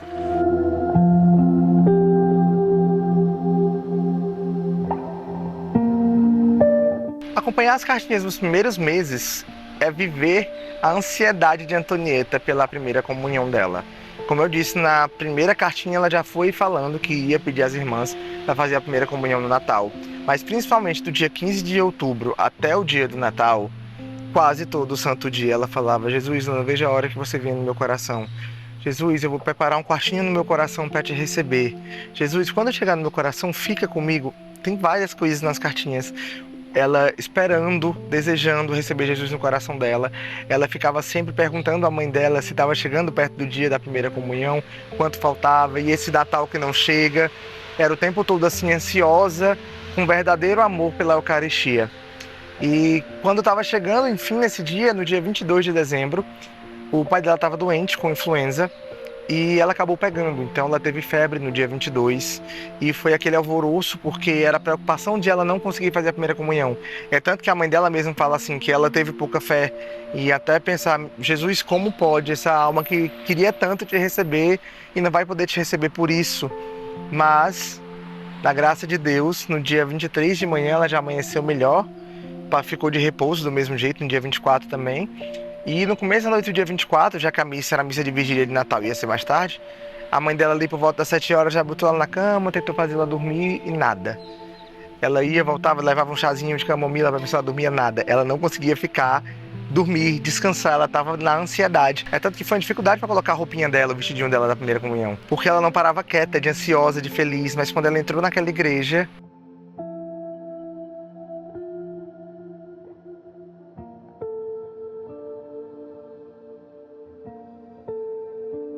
foi nessa linda capela bem ali onde ela fez a primeira comunhão dela. E é muito lindo ver o relato da mãe sobre a primeira comunhão, porque na época se fazia um terça, que era 3 missas seguidas em eventos festivos, né? E ela passou 3 missas seguidas de joelho, mesmo com a sua prótese pesadíssima e completamente focada em oração, que as pessoas olhavam e se admiravam como uma menina que tinha 10 dias antes feito 6 anos podia ter uma profundidade de oração tão grande. Ela só foi se mexer um pouquinho na última missa, quando ela tirou a luva, e só. Ela ficou focadíssima naquele momento que ela tanto sonhou, prestou muita atenção na homilia, participou da missa, viveu aquela missa. E é tanto que a mãe dela deu um jeito de levar logo ela, porque tinha muita gente lá, para não acabar quebrando esse clima de oração que ela estava, levou ela para casa. Tanto que depois o pessoal procurou para poder falar com ela, não estava. Mas no outro dia você via o outro lado dela, né? O lado criança. Que no almoço de Natal se brinca muito de tombola, que é tipo um bingo que se faz aqui na Itália como tradição de Natal. E era ela que chamava os números. Sempre muito inteligente, muito à frente do seu tempo. Tinham crianças de 12, 13 anos, mas ela, nessa casinha aqui atrás, ficava na cozinha brincando de tombola, porque a casa estava cheia, então a mãe colocou as crianças para a cozinha para brincar de tombola, e era ela que dominava a brincadeira. Mesmo sendo mais nova que as outras crianças, era ela que dominava.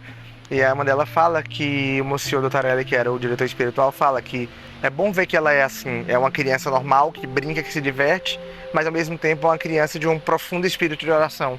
Porque se ela fosse só a criança da oração, ela seria uma boneca programada para aquilo. Mas não, ela é uma criança sapeca, feliz, brincalhona, mas com uma profundidade espiritual muito grande.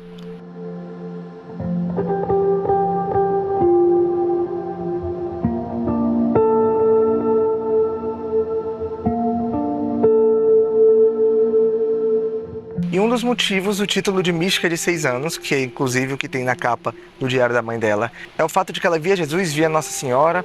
Ela, depois de uma cartinha, uma vez falou: sabe, mamãe, quando eu quero ver Nossa Senhora, eu vejo.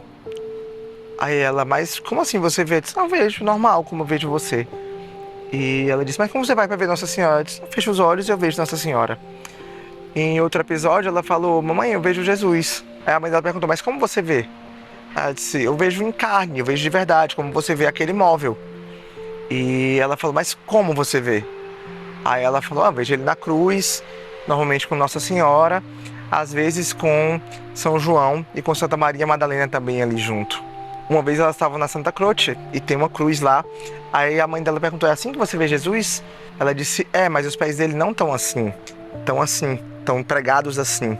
Tem um episódio bem interessante quando a mãe de Antonieta sabia que ela via Jesus. Ela perguntou para Antonieta perguntar a Jesus algumas coisas.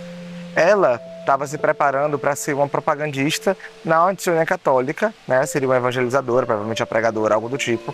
E justo na semana que ela deveria fazer a prova, que ela deveria começar, foi o dia da amputação.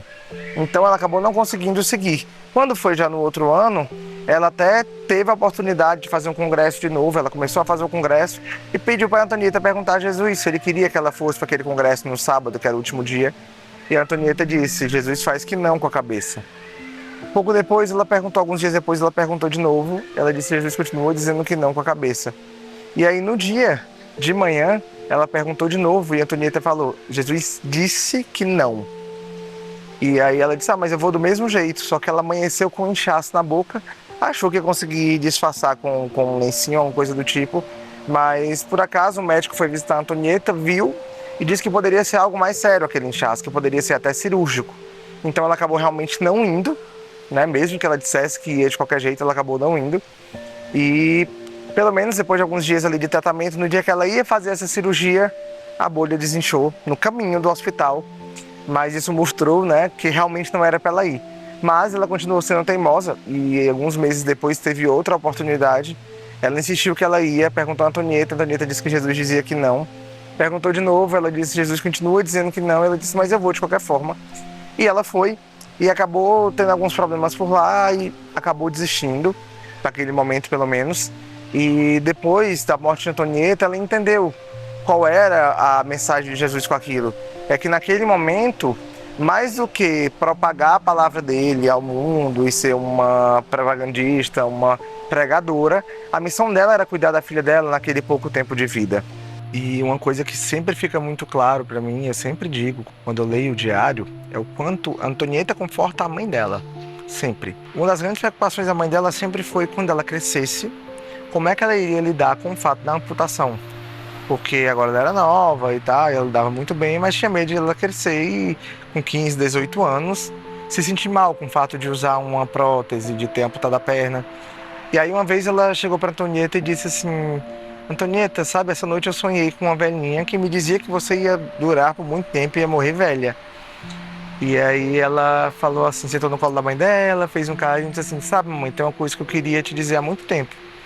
Se eu morrer, eu não quero que você sofra, eu não quero que você chore. E a mãe dela, sabe, sentiu e falou assim: mas como eu vou fazer para não sofrer? Aí ela disse: pensa, mamãe, se eu morro e vou pro céu, eu vou rezar por ti. Aqui eu também posso rezar por ti, mas aqui Jesus pode me ouvir e pode não me ouvir. Se eu estiver lá com ele, com certeza ele vai me ouvir. Então ela já tinha essa mentalidade, né? Outra coisa também relacionada a essa preocupação da mãe dela de quando ela crescesse foi, uma vez ela estava um pouco triste e aí ela estava falando com a Antonieta sobre a questão da amputação, né? Ela falou assim: sabe, Antonieta, quando você estava doente, os médicos foram de acordo em dizer que ou cortava a perna ou você morria. E aí você me diz o que é que a gente devia fazer. E ela: cortar a perna, indiferente. Normal, assim, bem firme, como ela sempre fazia. E aí ela falou: mas quando você tiver uns 15, 18 anos, será que você não vai olhar pra trás e dizer assim: era melhor ter me deixado morrer? E ela disse: mas como? Como vocês poderiam me deixar morrer? Claro que não, claro que era melhor cortar a perna. E aí a mãe dela perguntou: mas você não sofreu por ter amputado a perna? E ela: mamma mia, você não imagina o quanto eu sofri, o quanto foi doloroso. Ela fazia quando realmente o semblante dela mudou nesse momento. Aí a mãe dela, até para mudar um pouco o rumo da conversa, falou: mas sabe, foi muito difícil para os médicos também fazerem essa amputação. A enfermeira relatou que depois que o médico terminou, ele jogou de lado os aparelhos ali, as ferramentas, e disse: hoje eu não faço mais nada. E dava para ver que ele estava abalado mesmo com isso, que ele estava mal. E aí algumas noites depois, quando elas rezavam, ela falou: queria rezar uma Ave Maria pelo Dr. Magarucci, que fez a cirurgia, por ter cortado minha perna para salvar minha vida. E a mãe dela sofria muito com a questão da prótese. Então ela evitava ao máximo ter que colocar a prótese. Sempre botava a Caterina. A Caterina já estava até mais habituada de fazer isso. E aí uma vez ela falou pra Caterina: sabe, Caterina, porque ela via que a Caterina sofria também com aquele esforço de colocar, porque doía na alma. Imagina colocar uma prótese numa criança de 5, 6 anos. E ela falava: sabe, Caterina, faz assim, você coloca a prótese em mim por amor a Jesus e eu a carrego por amor a Jesus. E ela, sempre que via a mãe dela triste, fazia questão de sentar no colo da mãe dela, assim: você não quer ficar abraçada com a sua pequena? Ri, mamãe, ri, fica bem, sabe? Ela fazia sempre questão de animar a mãe dela. E ela dizia: mamãe, mas por que você sofre? E a mãe dela dizia assim: mas como é que eu faço para não sofrer? Ela disse: mamãe, quando eu sofrer, lembra de Nossa Senhora, ela sentia motivo para sofrer. Aí a mãe dela perguntou: mas você não sofre? Aí disse: não sofro. Aí lancei a cabeça e disse: um pouquinho, às vezes. Aí ela dava uma, sabe, voltava a cabeça e dizia: não, mas quando eu sofro, eu logo lembro de Jesus e passo o meu sofrimento. E como muitos grandes santos, ela também teve o deserto dela, também teve um período ali que ela dizia para a mãe dela perguntava: você ainda vê Jesus? E ela dizia: não estou vendo Jesus. Então ela teve esse momento de sofrimento, o qual ela não via Jesus. E isso já estava se aproximando ali do final de abril, e dia 25 de abril era aniversário da amputação. E eles fizeram, a família era muito devota de Nossa Senhora de Pompeia, eles fizeram a novena de Nossa Senhora de Pompeia para agradecer pela vida de Antonieta, né? E no dia 25 ela quis celebrar, que era o dia dela, ela dizia. Então decorou a mesa, decorou a casa toda. Quando chegou na mesa, ela disse assim: cadê a garrafa? Que era a garrafa do espumante que se tomava sempre nas festas. Ela disse: não, tem que pegar a garrafa também para comemorar, que esse é o meu dia, essa é a minha festa. Porque ela realmente comemorou aquilo, né? A doação que ela fez para Deus, o sofrimento dela, ela comemorou aquele sofrimento.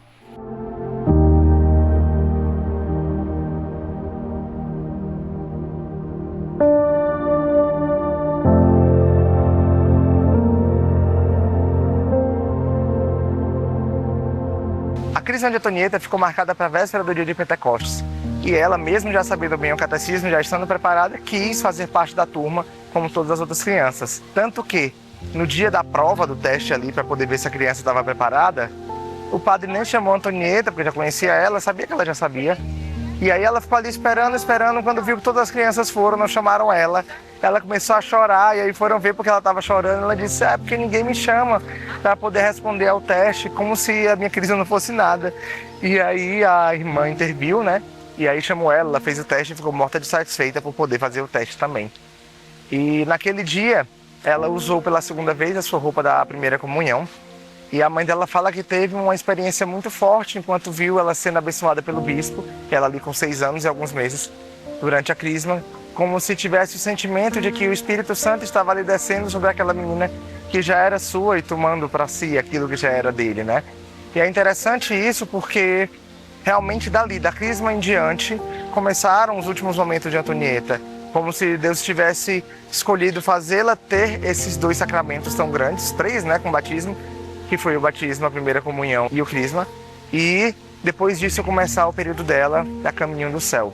E após a crisma, alguns dias depois, não sei se 1, 2 dias depois, ela vestiu pela última vez em vida a sua roupa da primeira comunhão para fazer a foto com a turma de 1937 da crisma, e tem inclusive hoje lá na escola ainda, eu fiz um vídeo dessa foto, toda a turminha e ela lá junto, com aquela carinha dela de sapeca, aquele cabelinho curto lindo dela. E foi a última vez em vida que ela usou a roupa dela da primeira comunhão, e a mãe dela fala que sentiu uma dor gigante na hora, como se já soubesse que viria alguma coisa ali. E já no dia 23, uma semana mais ou menos depois da crisma de Antonieta, ela começou a adoecer. E ela foi para a missa, inclusive, foi andando, mas foi com dificuldade. Seu pai notou também que ela estava com certa dificuldade e perguntou, a mãe dela perguntou se estava tudo bem, e ela disse, estou bem. Ela dizia sempre que estava bem. Mas a mãe dela percebeu que ela estava meio se escorando no sofá, um pouco fraca, e quando foi olhar a temperatura dela, ela estava com 38,5 de febre. E aquilo já foi preocupando sua mãe. E para Antonieta, o mais doloroso, na verdade, foi que no dia 27, ali na quinta-feira, seria o dia de Corpus Christi. E ela queria muito comungar, mas por conta da doença, mesmo que ela tivesse dado uma melhorada naquela semana, ela não poderia ir para a missa e nem incomodar um padre no dia de Corpus Christi para ir levar a Eucaristia para ela, mas por providência, os pais dela participavam da Ordem Terceira dos franciscanos e tinham uma viagem para visitar Santa Rosa em Viterbo. E eles parecem que eram tipo coordenadores de um grupo e tinham que ir lá. E inclusive Santa Rosa é uma das santas que dá nome a Antonieta, que o nome dela é Antonieta Teresa Gabriela Rosa Mel, e Rosa vem de Santa Rosa de Viterbo.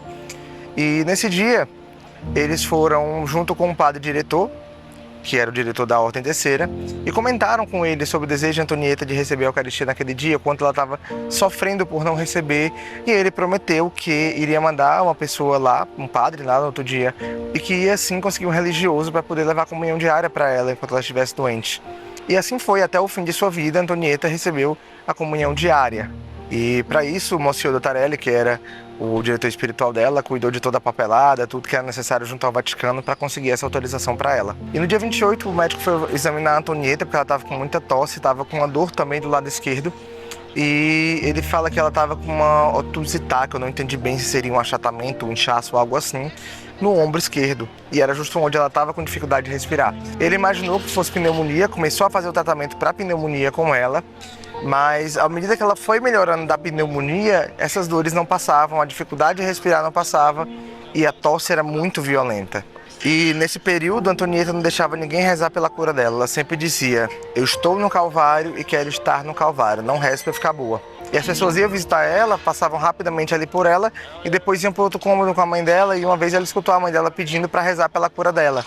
E quando a mãe dela voltou, ela falou, mamãe, por que é que você pediu para rezar pela minha cura? Não é para você pedir isso. E ela falou, mas como eu não posso querer sua cura? Ela disse, deixe Deus fazer a vontade dele. E aí ela disse assim, então a gente deve falar com seu pai hoje à noite, para você conversar com ele também e contar para ele isso, que você não quer que reze pela sua cura. E aí quando foi à noite, ela falou, papai, se eu morrer eu não quero que você chore. E ele, mas como eu faço para não chorar? Como é que eu não vou sentir a sua morte, né?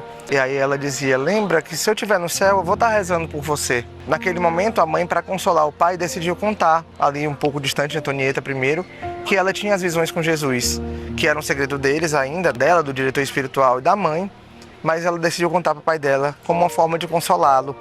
E ele, ainda um pouco descrente da situação, foi com a mãe dela para poder confirmar com a Antonieta, né? Aí a mãe dela falou, Antonieta, eu contei pro seu pai que você vê Jesus e ele quer ouvir de você se é verdade. Aí ela disse, é sim, papai, mas não conta pra ninguém, tá? E durante esse período, mesmo sentindo fortes dores, ela sempre se preocupava mais com os outros do que com ela. Ela sempre se preocupava em estar com a mãe dela, tanto que sempre que tinha que tirar ela da cama, para ajeitar a cama, para deixar ela mais confortável, isso é sempre 2, 3 vezes ao dia, ela sempre dizia: eu quero que seja a mamãe que me tire. E aí a Caterina ia fazer e ela dizia: não, eu quero que seja a mamãe. Por quê? Porque ela queria que a mãe dela estivesse junto sempre. E aí uma vez Caterina disse, tipo: se vê que você não gosta de mim, né, pelo visto, porque você nunca quer que seja eu. E ela falou: não, Caterina, é claro que eu gosto de você, eu gosto muito, mas eu tô doente e quero ficar sozinha. Então me dá um beijo e me deixa sozinha. E foi assim que ela sempre quis cada vez mais estar sozinha. E não sozinha exatamente, ela estava cada vez mais num momento de introspecção e de contato com Deus. Ela sempre estava olhando para o canto da parede, silenciosa, e sempre com o olhar fixo no vazio, num canto da parede, algum canto assim fixo. E cada vez mais foi se entendendo que naquele momento era um momento de provável êxtase, porque um dos momentos que ela mais tinha isso era após a comunhão, que ela sempre gostava de ficar só e sempre ficava olhando para o nada. E isso era também com o pai dela, esse zelo. Ela, sempre que o pai dela tinha que acompanhar ela, dormia ali com ela no quarto, né? Ela sempre dizia: papai dorme, papai descansa, mesmo que logo depois ela precisasse chamar para pedir uma água, para pedir alguma coisa. Ela sempre se preocupava com que ele estivesse bem. E no dia 2 de junho, alguns dias depois, foi quando ela fez sua última cartinha e a mãe dela começou a entender que naquele momento ela começava uma despedida. Querido Jesus crucificado, eu te quero muito bem e te amo. Eu quero estar no Calvário contigo e sofro com alegria porque sei que estou no Calvário. Querido Jesus, eu te agradeço porque me mandastes esta doença, porque é um meio para chegar ao paraíso. Querido Jesus, diz a Deus Pai que amo muito Ele também. Querido Jesus, eu quero ser a tua lâmpada e o teu lírio. Querido Jesus, dá-me a força necessária para suportar as dores. Eu te ofereço pelos pecadores. Querido Jesus, diz ao Espírito Santo que me ilumine de amor e me encha com os seus 7 dons. Querido Jesus, diz à mãezinha que a amo muito e quero estar no Calvário junto a ela, porque eu quero ser a tua vítima de amor, querido Jesus. Querido Jesus, te entrego o meu diretor espiritual e dá-lhe todas as graças necessárias. Querido Jesus, te entrego os meus pais e a Marguerita. Querido Jesus, te mando tantas saudações e beijos. Antonieta de Jesus. Naquela cartinha se vê que ela falava sobre Calvário, sobre querer estar no Calvário com Jesus, sobre querer ser a vítima do amor de Jesus, sobre querer ser o lírio e a lâmpada do sacrário. Ali ela se despediu dos seus pais, se despediu da sua irmã, também entregou a Deus o seu diretor espiritual. Era próprio uma carta de despedida. E no meio dessa carta ela teve uma crise muito violenta de tosse e vômito. E ainda assim continuou ditando a cartinha como se nada tivesse acontecido. Mas a mãe dela, até no momento de dor de mãe, de um pouco de revolta, de não conseguir aceitar tão bem aquilo quanto a Antonieta aceitava, meio que amassou a carta e botou numa gaveta. Mas 3 dias depois, o Dr. Vec, que era o médico dela, indicou um médico, o Dr. Calbucci, para poder examinar ela, mas ele estava fora de Roma, então quem foi o Dr. Milani. E esse Dr. Milani chegou lá, analisou ela, viu que inclusive tinha a possibilidade de cirurgia. O coração dela estava começando a se afastar pelo lado direito, provavelmente por alguma coisa do câncer, ou no pulmão, ou nas costelas, isso não foi tão claro no diário. Mas ele fala inclusive da possibilidade de cirurgia e a mãe dela dá um escândalo, com razão, obviamente, chora e grita e diz: eu prometi para ela que ela não ia mais sofrer. Ele falou: não, mas vai ficar tudo bem. E a mãe dela disse: não, ela vai morrer. E acabou citando sobre a carta que teve esse tom de despedida, né? E ele pediu para ler a carta e ela relutou um pouco, mas acabou entregando e pediu para levar para o Papa, inclusive. E ela disse: não, mas é um segredo nosso, é um segredo meu, de Antonieta e do diretor espiritual dela. Eu teria que pedir a ele essa permissão. Aí o médico falou: não, mas para o Papa é uma exceção. E ela, enfim, entregou essa carta que foi para o Papa, que estava no Castelo Gandolfo, como ele está agora, inclusive, o Papa atual, né, a casa de veraneio do Papa. E alguns dias depois chegou um carro oficial do Vaticano trazendo uma bênção do Papa para Antonieta e um envelope com 100 liras, que era o reembolso do médico que ficou tão emocionado com a história que reembolsou. E essas 100 liras, ela quis doar metade para o Santuário de Pompeia, a qual eles eram muito devotos, como eu já disse, e a outra metade para o Monsieur Dottarelli, que era o diretor espiritual dela, que tinha algumas ações sociais, que aí ela doou para as ações sociais dele, para o pão dos pobres, como ela dizia, né? No dia 10 de junho, ela tinha que fazer um raio-x para ver como é que estava a situação, já que ela estava com muita tosse, muita dor, e o quadro só se agravava, né? E a mãe dela, inclusive, quis evitar ir junto, quis botar o pai dela para ir, ou alguma pessoa próxima, alguma tia, porque a mãe dela sofria muito com aquilo, mas ela disse, não, mamãe, quem vai comigo é você. Você tem que estar sempre comigo. É muito bonito, assim, ver o carinho dela com a mãe dela e o quanto ela tinha a mãe dela quase como uma confessora, como uma confidente. Contava tudo para a mãe dela e queria a mãe dela perto, como se soubesse da dor da mãe dela de perdê-la, então para poder aproveitar o máximo tempo juntas, né? E se viu que provavelmente o inchaço viria da região do ombro esquerdo e talvez até das costelas mesmo. O que o Dr. Milani tinha dito na época, alguns dias antes, era que talvez fosse necessário fazer a cirurgia para tirar o pus, porque já estava bem inchado, e a mãe dela tinha sido contra, né?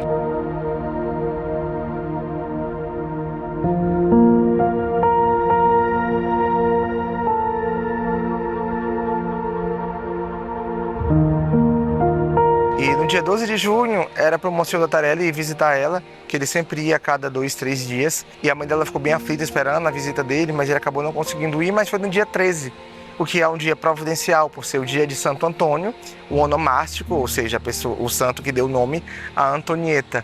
E naquele dia a mãe dela confidenciava a ele o quanto estava sendo doloroso para ela a escolha da Antonieta de não deixar ninguém rezar pela cura dela. E dizia, mas o que eu faço? O que eu faço, meu senhor? Porque ela não deixa ninguém rezar pela cura dela. E ela falava com a preocupação de não estar rezando o suficiente pela cura dela e por isso não está acontecendo essa graça. E ele dizia, vamos ver o que ela diz. E na hora que ele foi no quarto para conversar com a Antonieta, passava ali na rua do lado a procissão de Santo Antônio, que era o onomástico dela naquele dia de festa. E ele falou, Antonieta, hoje é dia de Santo Antônio, seu onomástico, ele é um santo muito grande, muito milagroso. Com certeza, se você pedir uma graça, ele vai te atender. Você quer que a gente peça pela sua cura? E ela disse firmemente, não. E ele olhou para a mãe e depois disse, tá vendo? Essa é a resposta dela. E ali a mãe dela sentiu um certo consolo, né? Chorou, mas chorou de consolo por entender o propósito daquilo, por entender a força espiritual da filha. E pouco depois a irmã da mãe dela disse que ia rezar por ela, ia fazer novena pela cura dela. E a mãe dela disse que não era para rezar, que a Antonieta não queria. E ela falou, mas isso é coisa da sua cabeça, tá colocando isso na cabeça da menina. E falou a mesma coisa para Antonieta. Ela disse, não reze pela minha cura, deixe Deus fazer a vontade dele. E a tia dela saiu meio resmungando, dizendo, não vou rezar de qualquer jeito, isso é coisa que tua mãe tá colocando na sua cabeça. E aí a Antonieta depois dizia assim, eu acho que a minha tia tem que estudar um pouco mais o catecismo. E você vê que a pessoa mais conformada ali era a Antonieta, né? A pessoa mais conformada com o sofrimento dela, com a possível morte dela, era ela mesma. E o padre que estava levando comunhão para ela se afeiçonou muito a ela e se encantava com a beleza espiritual daquela pequena, com a devoção dela, com o amor dela à Eucaristia.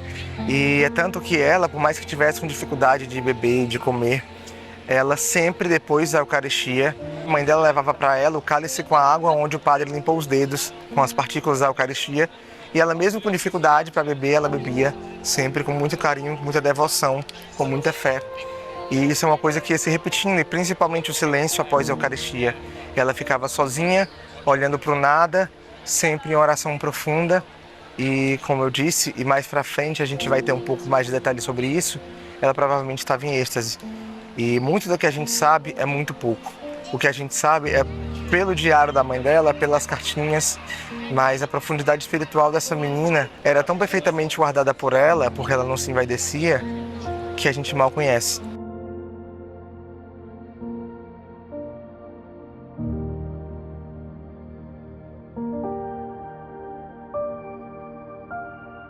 E a questão dos êxtases, ela é relatada inclusive pelo médico, pelo Dr. Vec. Quando estava indo em casa, ali já no fim de junho, pertinho da sua morte, ele uma vez foi lá visitar ela e ela tinha acabado de receber a comunhão.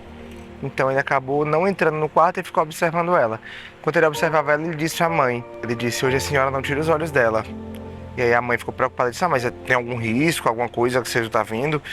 E ele disse, não, mas se ela perder a consciência, e deixou assim meio no ar.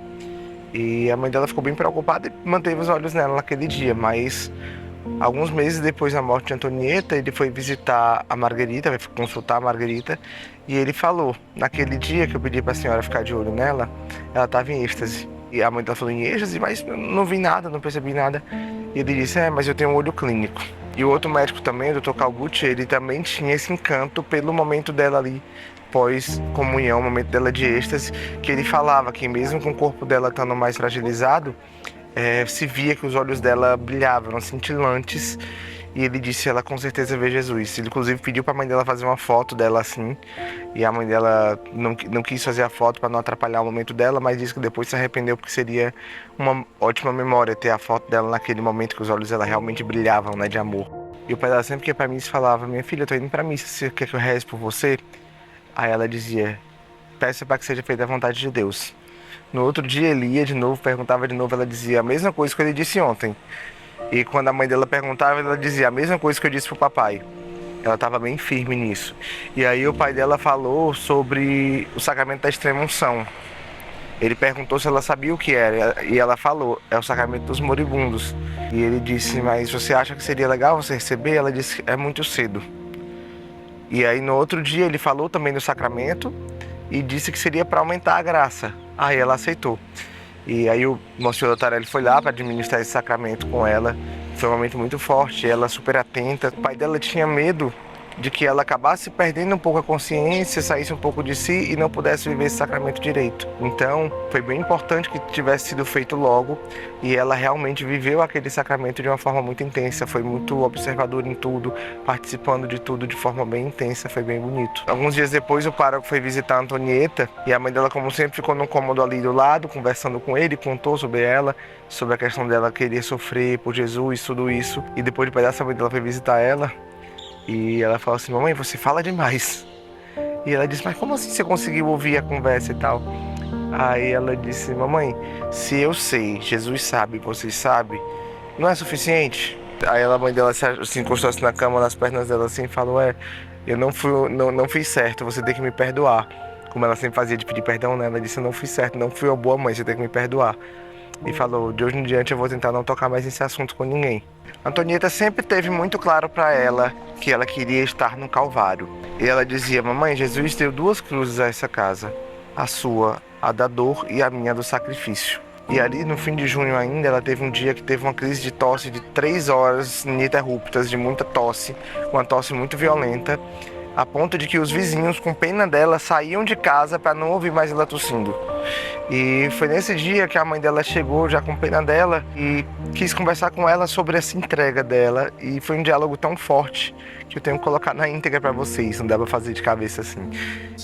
O rosto de Antonieta estava irreconhecível pelo sofrimento da crise que ela acabou de passar.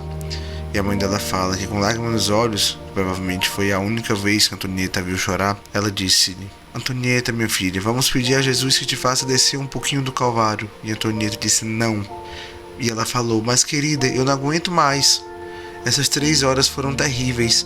Seus olhos ainda estão cheios de lágrimas e eu não posso deixar de chorar ao te ver sofrer assim. Eu vou pedir que ele te faça descer do Calvário. E ela relata que Antonieta levantou os grandes olhinhos para ela, brilhando de febre e lágrimas, e vendo que ela, inclinada sobre Antonieta, deixava cair as lágrimas sobre o seu lençol, pegou uma ponta do lençol e com esforço enxugou os olhos da mãe e disse: não, mamãe, não chore. E sua mãe falou: eu não devo chorar? Mas os seus olhos também estão cheios de lágrimas e o seu rosto traz as marcas das lágrimas que você derramou durante o esforço dessas 3 horas. E ela fala: mamãe, olhe para mim, eu não estou chorando. E a voz dela tremia pela falta de ar, mas ela continuou: você não deve chorar, eu não quero. E a mãe dela fala: não quer? Pois eu pedirei a Jesus que te faça descer do Calvário. E Antonieta: não, mamãe, eu não quero. Eu quero ficar no Calvário com Jesus. E naquele momento de dor e de certa forma até de revolta, a mãe dela fala: então ficará sozinha. Antonieta baixou a cabeça e a mãe dela pôde ler uma grande dor no seu rostinho sofrido, mas foi só por um instante, porque logo a mãe dela se arrependeu e disse: não, não, querida, fique tranquila, eu ficarei com você, sempre com você. Se Jesus a quer no Calvário, eu estarei ao seu lado. Antonieta olhou para a mãe com gratidão e disse: sim, mamãe, você deve estar sempre perto de mim. No Calvário, eu farei a parte que me cabe e você fará a parte da mãe. E ali por volta do dia 20 de junho, ela já estava bem grave, já estava com muita crise. Ela teve 2 dias de crise de sudorese muito forte, muita dificuldade de respirar e tosse. E aí no dia 22 o Dr. Vec foi lá visitar ela e estava considerando já extrair o pus, porque viu que estava complicada a situação, que ele extraiu o pus. E só que ele não estava considerando a possibilidade de estar voltando o câncer. Ele até falou assim, vamos tratar como se tivesse sido excluída essa possibilidade. E aí decidiram fazer outra consulta com o Dr. Milani, que era aquele que era amigo do Papa. E ele dessa vez, inclusive, não cobrou, mas ele disse que seria necessário sim fazer a extração do pus, a drenagem, né? E a mãe dela, inclusive, relutou, disse que não queria. Ela disse, não, deixa minha filha morrer em paz, não vai fazer nada para ela sofrer, para que ela sofra mais ainda. Mas ele foi muito paciente, conversou com ela e explicou o que precisava e tudo. E, sendo assim, ela acabou aceitando, meio contra a vontade dela, mas aceitou, vendo que seria melhor para Antonieta. E esse procedimento foi feito na casa dela, pelo que dá a entender, porque ela não tinha voltado ainda para o hospital. Quem acompanhou foi o cunhado da mãe dela, no caso, o tio dela, porque a mãe dela não queria ver aquela cena.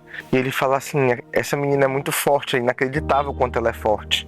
O médico estava com a agulha procurando o canto ideal, mexendo, e ela não se reclamava. Se via que ela apertava os dentes, que ela fechava assim a cara com dor, mas ela não gritava, não chorava, não reclamava, ela aceitava aquela dor. E ela foi exemplar, assim, ela foi uma menina muito boa.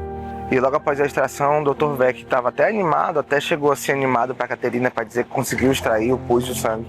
Estava ali gerando aquele inchaço, né? Mas essa felicidade durou pouco tempo, porque logo depois o Dr. Milani ligou para o Dr. Vec e disse que ela precisava ser levada para a clínica urgente para fazer uma operação. A clínica, no caso, para eles chamam como um hospital cirúrgico. Então, às vezes eu vou falar hospital, às vezes eu vou falar clínica, vocês vão entender. E a mãe dela ouviu de longe e disse, não faça isso, não leve ela de volta, não deixe ela ser operada, eu não quero que ela volte para a clínica, porque sabia o sofrimento que tinha sido na amputação, né? E o médico falou, quer queira ou quer não, ela vai ser operada, porque sabia que era necessário demais. E aí o padre Orlando, que foi aquele que deu a cruz com o menino Jesus em cima para Antonieta, estava lá na casa nesse dia. E foi ele que consolou a mãe, falou sobre o amor de Jesus e falou sobre entrega e consolou mais o coração da mãe dela para que ela desse esse fiat dela, como ela mesma fala, né? Ela deu fiat, ou faça-se. E depois disso ela criou coragem para ir conversar com a Antonieta para dizer isso, né? Ela foi no quarto conversar com a Antonieta e viu que a Antonieta estava muito debilitada por conta da extração do líquido, né? E conversou com ela, minha filha, você sentiu dor? Ela disse sim. E ela falou, olha, o médico quer que você volte para a clínica para fazer um procedimento, uma cirurgia. E ela falou, mas não pode ser feito em casa? E a mãe dela disse que não, por conta do aparato, por conta do centro cirúrgico, por conta de tudo isso, tinha que ser lá. Aí ela disse, va bene, vai dizer tudo bem, mas esteja sempre comigo. Ela queria que a mãe dela estivesse sempre com ela. Aí ela falou, claro, minha querida, claro que eu vou estar sempre com você. Mas me fala uma coisa, como é que eu estava tremendo para te contar isso e você aceita com tanta tranquilidade? E aí a mãe dela, ela não respondeu, mas a mãe dela fala que rezou tanto para que ela aceitasse a situação, mas ela aceitou até demais, porque ela era tranquila até demais. E a Antonieta até falou assim, por que você chorou, mamãe? Seja feita a vontade de Deus. E naquela noite do dia 22, o enfermeiro foi lá para coletar uma amostra de sangue do dedo dela. E o pai dela pegou com todo carinho um algodãozinho e para poder limpar o sangue, e guardou esse algodão, como a mãe dela fala, guardou com muito zelo, aquela com uma relíquia, né? E que, se eu não me engano, é a mesma que eu vi na casa dela. E no outro dia, no dia 23, ela foi levada ao hospital de volta à clínica, né? Por volta das 5 da tarde, e os pais dela ficaram até umas 10 da noite. Foi quando a enfermeira disse que eles tinham que ir embora, mas que ela iria ficar cuidando, porque a Antonieta estava sozinha num quarto com 6 leitos, e ela estava só dessa vez. Mas eles relutaram muito, não queriam sair de perto dela, né? Mas a Antonieta mesmo disse, podem ir para casa, vão descansar, que a gente se resolve aqui hoje. Ela bem decidida, como sempre. E a cirurgia ficou marcada para o outro dia, meio-dia. E a mãe dela, como sempre, não queria estar ali, mas era um pedido de Antonieta para que ela estivesse sempre perto, né? E então, quando a Antonieta estava indo para a cirurgia, a mãe dela ajeitou o cabelo dela, deu um beijinho, ela também deu um beijo na mãe dela e disse, mamãe, fica rezando por mim, tá? E aí foi para a sala de cirurgia, a mãe dela correu para a capela para rezar e disse que, enquanto rezava ali, junto com o pai dela, olhando o Calvário, ela teve essa sensação assim de imaginar a dor de Nossa Senhora, que ela usa até a palavra inumana, né, sobre-humana, provavelmente seria em português. mas que seria uma dor sobre-humana, uma dor não humana, de tão forte que era aquela dor, de saber que seu filho está sofrendo e não poder fazer nada, que era isso que a mãe dela estava sentindo também, e óbvio que em outras proporções, tanto que ela pede perdão por, né, se comparar a isso. E enquanto isso, Antonieta fazia a cirurgia, que ela tinha que tirar algumas costelas só com anestesia local, porque como ela estava já muito fraca, eles tinham medo de dar anestesia geral e ela não suportar. E quando chamaram a mãe dela, Antonieta já estava no processo de fazer o curativo, né, sendo enfaixada já, porque foi na costela. E os médicos falaram o quanto ela foi brava, o quanto ela foi exemplar, assim, tranquila, muito serena. Os médicos ficaram impressionados. Tava ali presente o Dr. Vec, o Dr. Cabucci, mais 2 médicos, e todos eles ficaram impressionados o quanto ela foi serena durante a cirurgia.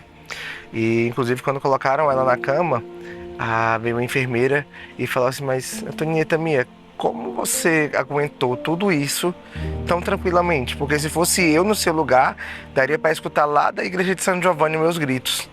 E essa enfermeira era uma enfermeira que trabalhava há 30 anos como chefe ali do departamento das cirurgias, né? Então você vê que é uma pessoa que sabe do que está falando. E uma prova de que ela continuava serena e tranquila, sendo bem ela, mesmo estando muito abatida, é que logo após essa fala da irmã, perguntaram o que ela queria comer. E ela falou uma fritina, que seria tipo um mix de frituras, bem comum daqui de Roma. Os médicos começaram a rir e pediram uma sopa para ela, né? Ali também naquele dia, uma enfermeira foi ajeitando o cabelo dela e viu que tinha um inchaço no zigomático dela. E esse inchaço, inclusive, era no local onde ela já tinha reclamado de dor algumas vezes, assim, relatado dor, na verdade, porque ela não reclamava, não chorava, não gritava, mas ela tinha relatado dor algumas vezes nesse local e se via que estava bem inchado, o osso estava inchado. Isso já era o osteosarcoma voltando e é outro ponto também, né? E o médico olhou, disse, encontrou uma explicação ali, mas disse que devia ter paciência para estudar melhor o que era. E a mãe dela depois falou: sabe, o Dr. Vec disse que você daqui a uns 10 dias mais ou menos vai sair da clínica e vai poder ir pra praia, porque tava já em julho, né? Vai poder ir pra praia, vai inclusive poder tomar banho. Você vai poder aproveitar ainda. Ela olhou assim pro nada, fixamente, e aí voltou pra mãe dela e disse: daqui a 10 dias menos um pouco eu vou sair da clínica. E realmente, quando faltavam 11 horas para fechar 10 dias foi quando ela morreu. Então ela previu a morte dela também nesse dia, né, no êxtase dela. E a mãe dela relata que mesmo o médico tendo sido bem positivo em relação à possível melhora dela, ela sentia que não ia ser tão bom assim, que não tinha por que ter tanta esperança. E ela até falou assim: Antonieta, sabe, tantas vezes em casa, quando você piorava, eu tinha medo que você morresse, e você lembra? E ela falava que não. Ela disse: mas no dia do óleo santo, você lembra? No dia da extrema-unção, né? Ela disse: sim, nesse dia eu lembro. Aí ela disse em pensar que um cortezinho assim seria suficiente para que você melhorasse. E aí a Antonieta corrigiu: não, um cortezinho assim, né? Porque realmente foi um corte desse tamanho que fizeram. E a mãe dela falou: mas você sentiu muita dor? E a Antonieta: mamma mia, você nem imagina o quanto eu senti dor. Parecia que me rasgavam toda. E dali pra frente aquela menina que era ativa, brincalhona, ficou mais introspectiva. Não porque estivesse deixando de ser ela mesma, mas por se configurar cada vez mais a Jesus. E ela, no silêncio dela, cada vez mais fazia seus sacrifícios, oferecia seu sofrimento e se configurava a Jesus de uma forma muito doce e muito serena. E ela sempre queria estar só. É tanto que quando chegavam visitas, ela logo dizia: mamãe, leva ali para outra sala. Ela sempre discretamente dava um jeito de pedir para a mãe dela levar para outra sala, e a mãe dela discretamente levava para outra sala. E até mesmo quando estavam só as duas, ela dizia: mamãe, fica ali na janela um pouquinho, que eu quero ficar só. E ela sabia também quando a mãe dela estava na janela, a mãe dela estava rezando, né? E a mãe dela disse que aquilo doía nela, mas ela entendia que era um processo. E inclusive teve um período que estava uma senhorinha junto ali e que insistia que tinha que rezar, que não podia isso, não tá rezando, tinha que rezar pela cura dela, tinha que fazer novena tal e novena tal. E uma vez a mãe dela, até por educação, começou a rezar com ela uma novena, e a Antonieta logo chamou ela foi correndo, e a senhora: não deu ouvido, você tem que ficar aqui rezando e tal. E ela nem deu ouvido à senhora e correu para Antonieta e disse: mamãe, senta aqui, senta e descansa. Se ela chamar, não responda. Eu digo que você está muito cansada e que tem que descansar. Eu não quero que vocês rezem pela minha cura. E parece que com a Caterina aconteceu a mesma coisa. Ela tinha feito do mesmo jeito quando a senhora puxou ela para rezar também. E mesmo estando introspectiva, ela era sempre muito disposta quando era para fazer as medicações, para trocar o dreno, que ela estava com dreno, né? Para trocar o dreno, para fazer o curativo. Tudo isso ela estava sempre muito disposta. Uma vez a mãe dela até perguntou pro médico se essa medicação doía, e ele dizia assim: sim, dói muito. A gente tem que lavar o local do corte e tem que trocar o dreno. Agora a que mais dói é a que é feita no centro cirúrgico. E as irmãs diziam assim, ela foi um anjo, ela foi muito tranquila, ela era muito tranquila, né? E ela foi fazer uma vez no centro cirúrgico e a mãe dela com muito dó. E quando ela voltou, as enfermeiras disseram, não, ela foi um anjo, ela foi muito tranquila, ela foi muito serena. E quando ela ia fazer a segunda vez essa medicação, o Dr. Vec chegou e ela estava dormindo. Nisso, ele disse, não, fica para amanhã, deixa ela descansar, porque ela tinha passado a noite tossindo, tendo crise e não conseguia dormir. Então, por conta disso, ela estava dormindo de manhã. E aí a tia dela, quando ouviu essa história, que tinha sido adiada por conta disso, a mesma tia lá que dizia que tinha que rezar para ela melhorar, ela disse, então você faz assim, Antonieta, amanhã você dorme de novo e assim você não faz a medicação. E ela falou, mas tia, você não sabe que para mim é um prazer fazer essa medicação e oferecer esse sofrimento a Jesus pelas almas? E a mãe dela, inclusive, relata que muitas vezes ela pedia para apoiar onde estava o corte. A mãe dela achou que era para respirar melhor, porque ela sempre pedia para levantar a cabeça dela. Eu não entendi bem se seria colocar para frente ou levantar, mas era sempre para ajudar a cabeça dela para que ela conseguisse respirar melhor. Ela sempre pedia isso, era uma das poucas coisas que ela pedia nesse período. E ela pediu para a mãe dela escorar a mão no local do corte. E a mãe dela achou que era para ajudar ela a respirar, mas depois descobriu que ela sentia muita dor com aquilo e oferecia aquela dor, por isso ela pedia para fazer.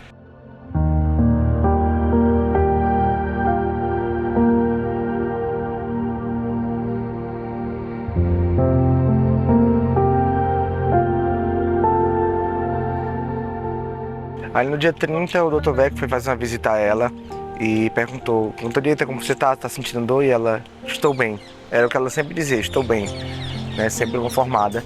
E a mãe dela chegou assim num cantinho depois com ele e falou, doutor, mas ela não sofre não, né? E o doutor disse, calada senhora, você não sabe o que você está falando. Ela sofre muito, mais do que sofre. Só que talvez por ela ter colocado na cabeça isso de sofrer por Jesus e oferecer o sofrimento, ela fala sempre que está bem. E aí no dia 1º, ela já estava num estado muito avançado, e o sarcoma já estava ali no peito, já estava pressionando o coração, já estava criando muita crise de tosse. A garganta dela também já estava muito ferida, muito desgastada. E nesse dia ela teve uma crise de 4 horas de tosse. E o médico, por dó dela, quis inclusive dar uma medicação, dar uma injeção ali para poder aliviar aquela tosse, uma injeção que diminuísse os espasmos, porque dava pena a situação dela de tanto que ela tossia, com 4 horas ali de tosse muito intensa. E providencialmente no dia 2 de julho ela fez sua última comunhão, numa sexta-feira, e a primeira sexta-feira do mês, dedicada ao Sagrado Coração de Jesus, ao qual ela era tão devota, a qual a mãe dela tinha consagrado ela no dia do nascimento dela, antes mesmo de olhar para ela diretamente, onde ela estudou no colégio também do Sagrado Coração de Jesus. Naquele dia ela fez a última Eucaristia.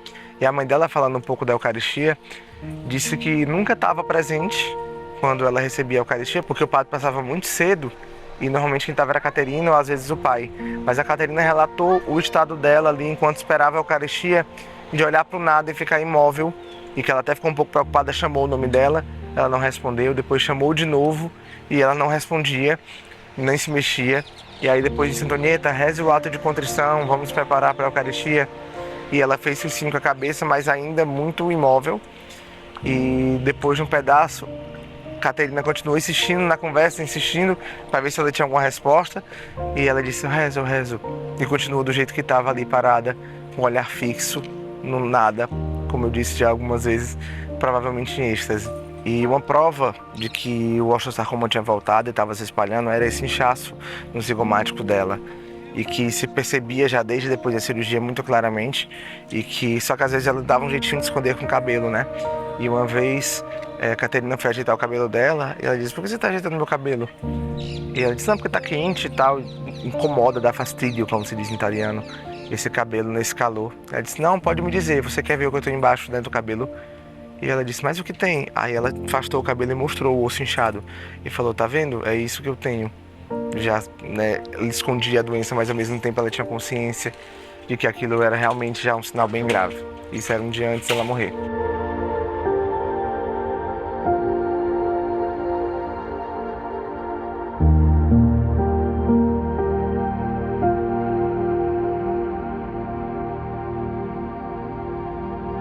Ainda naquela última sexta-feira, ela prometeu ao padre Farnetti, que era o padre que levava a comunhão para ela, que iria rezar pelas provas que ele tinha para fazer e também pelas provas que as irmãs tinham para fazer.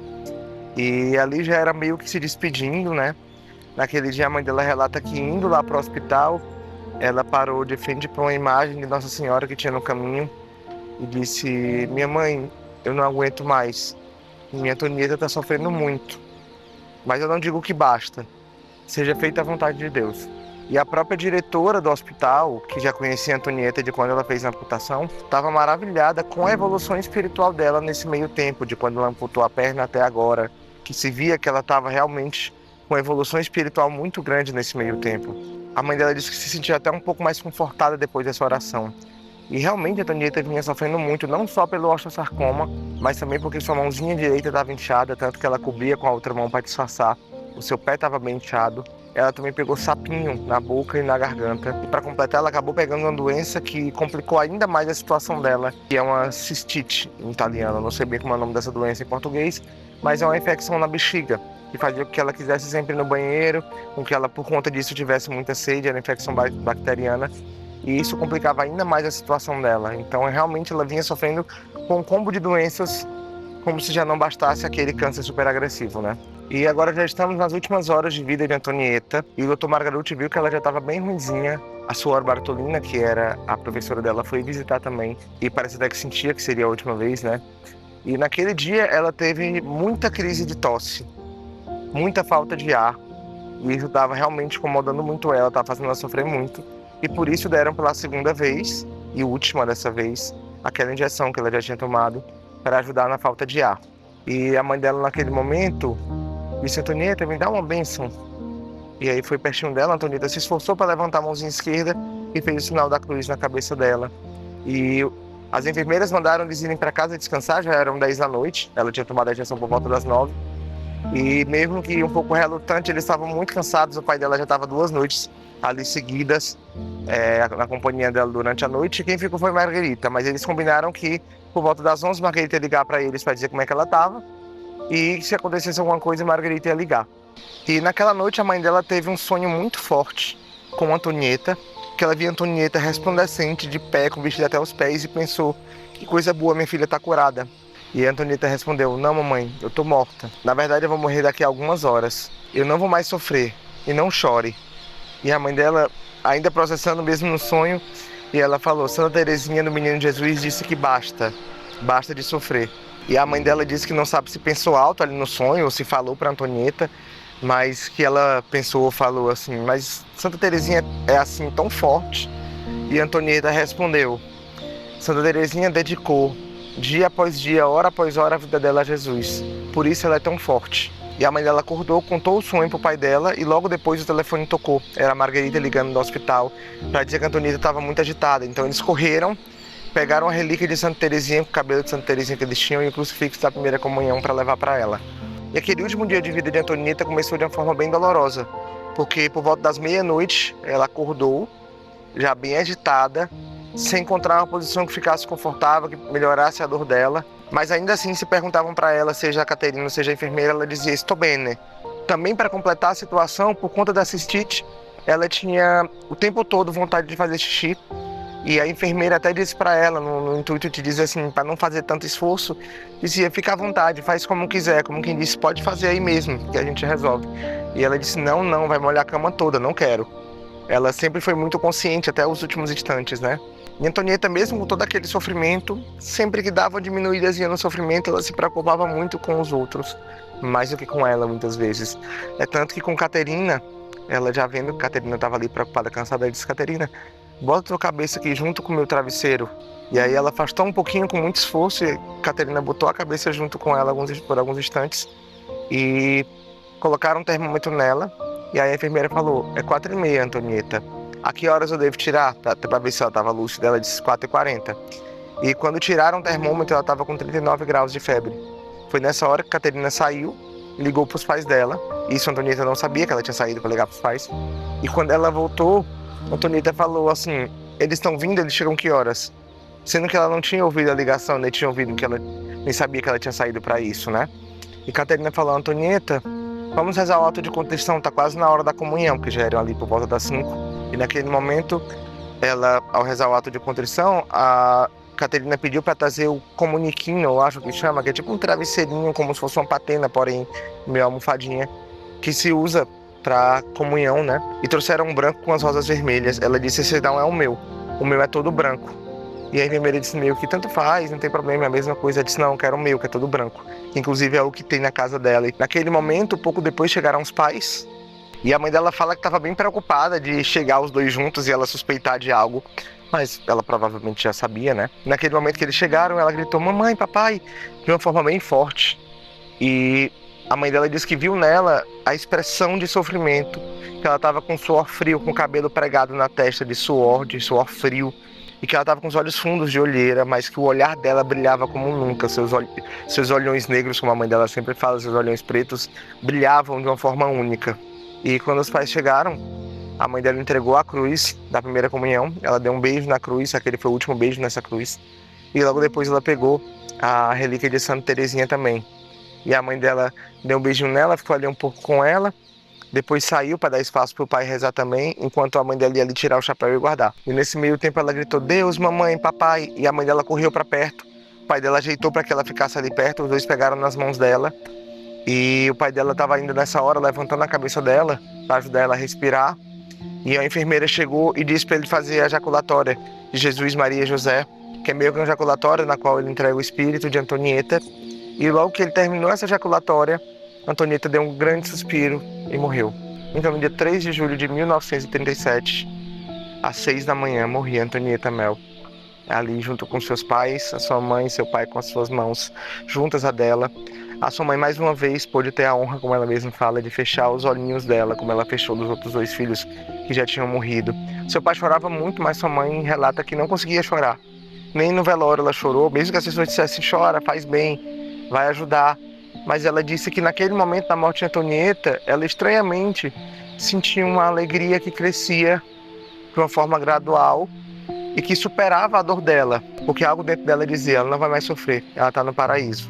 Mas naquele momento já vinha chegando o padre com a Eucaristia para ela, e os pais dela quiseram receber a Eucaristia, e naquele momento a mãe dela fala que eles comungaram Jesus com a comunhão que seria de Antonieta, e Antonieta recebeu Jesus no céu. E aquele foi o único momento que eles ficaram longe de Antonieta depois da morte, longe do corpo de Antonieta, porque eles deixaram Antonieta com Caterina, com a avó que chegou logo depois, e com as enfermeiras. A mãe dela até fala que a avó ajeitou o corpinho dela para poder ser sepultada, para poder ser velada, né, junto com Caterina e com as enfermeiras, e que depois a mãe dela fala que se arrependeu muito de não ter feito isso. Mas ao mesmo tempo, ela, quando foi pegar a perninha para poder colocar junto com o caixão dela, a mãe dela teve todo esse cuidado de limpar, de ajeitar, que ela não pôde ter com o corpo, né? Inclusive, um adendo em relação à questão da perna que a mãe dela cuidou, é que a perna dela estava incorrupta. Mesmo aí, um ano e pouco depois dela ter amputado, a perna estava incorrupta, assim como o coração dela estava incorrupto mais de 60 anos depois, quando ela foi trasladada para cá. E o corpo de Antonieta foi trazido em procissão para cá, com parentes, amigos, com a família, e a mãe dela fala que era uma multidão, de certa forma, né? E que foi muito bonito. Ela passou algumas horas aqui, e logo quando foi saindo, caiu uma grande chuva, mas ninguém se mexia, todo mundo continuava naquela procissão. Ela fala que do lado esquerdo estava o pai dela, do lado direito estava o Monsieur Dotarelli, e a Margherita estava com o pai dela ali acompanhando o caixão. E naquela despedida também estavam vários outros padres, entre eles o padre Orlandi, que era aquele que deu a cruz com o menino Jesus em cima, e o padre Farnetti, que era aquele que estava dando a comunhão para ela. Inclusive, quando a mãe contou para o padre Orlandi que ela via Jesus, ele nem se assustou, ele nem se surpreendeu, como se ele já esperasse isso dela. Talvez por isso, já no primeiro momento, quando ele chegou à santidade dela, ele tenha dado aquele presente da cruz com o menino Jesus, né? E ficou para o outro dia o enterro de Antonieta lá no cemitério de Verano. E o Monsenhor Dotarelli que abençoou o caixão, que abençoou o túmulo. E a mãe dela fala que assim que fecharam o túmulo, ela sentiu uma dor gigante em pensar que a filha dela poderia ainda estar sofrendo. Então ela foi e perguntou ao Monsenhor Dotarelli, e perguntou assim: você acha que a Antonieta está no céu? E ele deu um carão nela, disse assim: mas o que você está falando? Você não sabe o que você está falando, você está blasfemando. E ele: é claro que ela está, com certeza está. Se a Antonieta não estiver no céu, a gente está frito. Ele usou o termo siamo freschi, que seria como estamos fritos, né? O que ele quis dizer foi que uma menina como Antonieta, santa desse jeito, se não tivesse ido para o céu, como é que eles iriam, né? E a mãe dela falou, porque ela não conseguiu nem mesmo fazer uma missa de corpo presente, já teve que ir logo velando e sepultando e tudo. E pelo que eu entendi, né, ela fala que não conseguiu nem mesmo fazer um requiem, e que pelo que eu vi uma missa de corpo presente.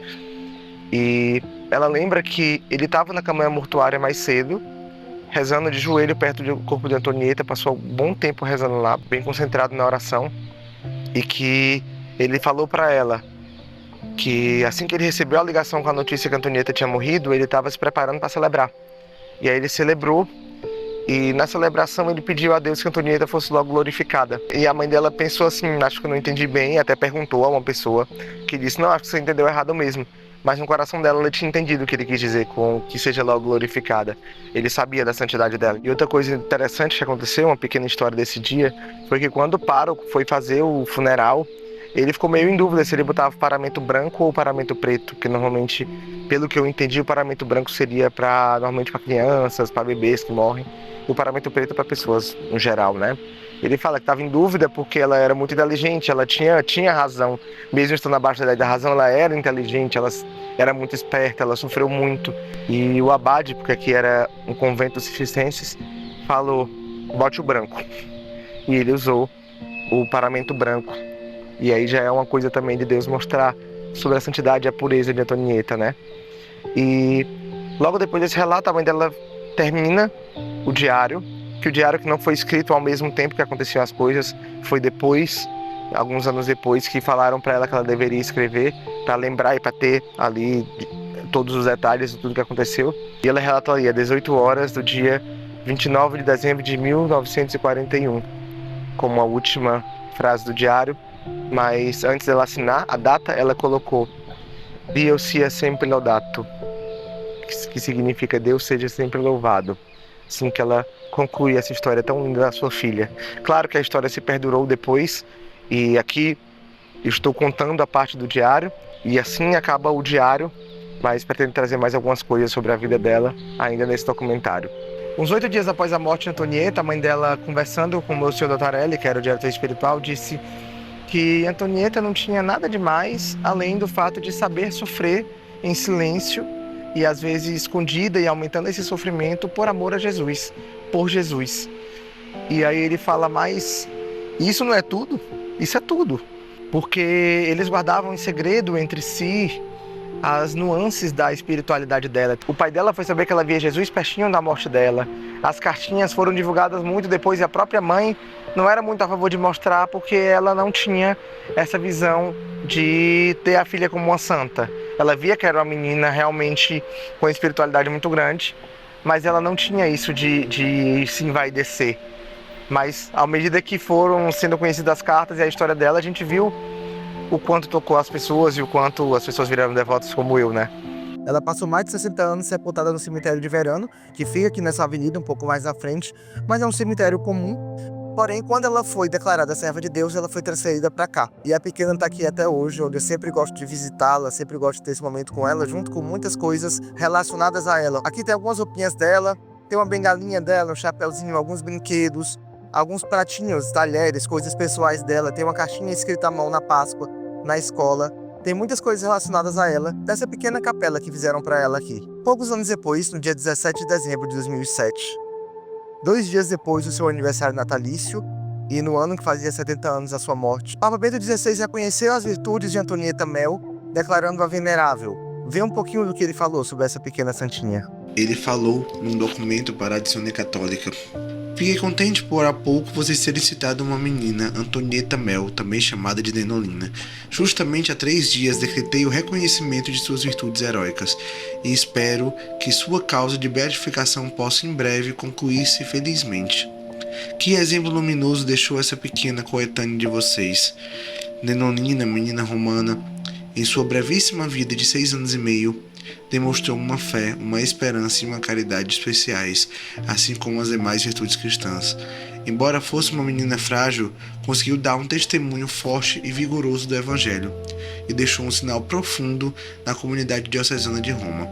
Denolina pertencia à Azione Católica, e hoje certamente estaria inscrita na mesma. Por isso, vocês podem considerá-la uma amiga de vocês, um modelo no qual se inspirar. Sua existência tão simples e ao mesmo tempo tão importante demonstra que a santidade é para todas as idades, para as crianças e os jovens, para os adultos e os idosos. Cada etapa de nossa vida pode ser boa para decidir amar Jesus seriamente e segui-lo fielmente. Em poucos anos, Nina alcançou o cume da perfeição cristã que todos somos chamados a escalar. Percorreu rapidamente sua superestrada que conduzia a Jesus. Aliás, como vocês mesmos recordaram, é Jesus a verdadeira estrada que nos leva ao Pai e à sua e nossa casa definitiva, que é o paraíso.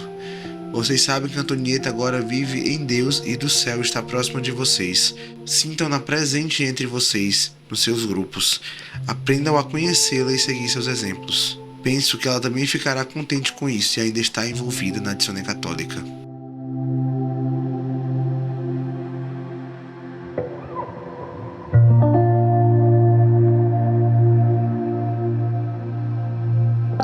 O diário termina, as páginas se fecham, mas a luz não.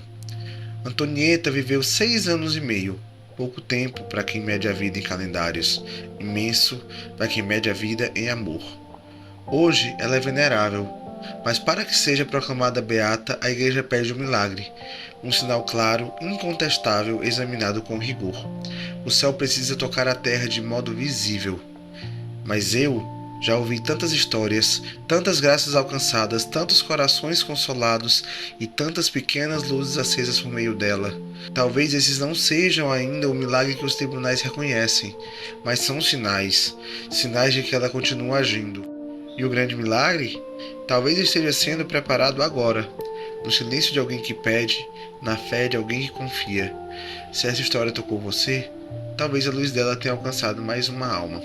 Essa foi a história da menina que abraçou a cruz e que nos ensina a transformar a dor em amor.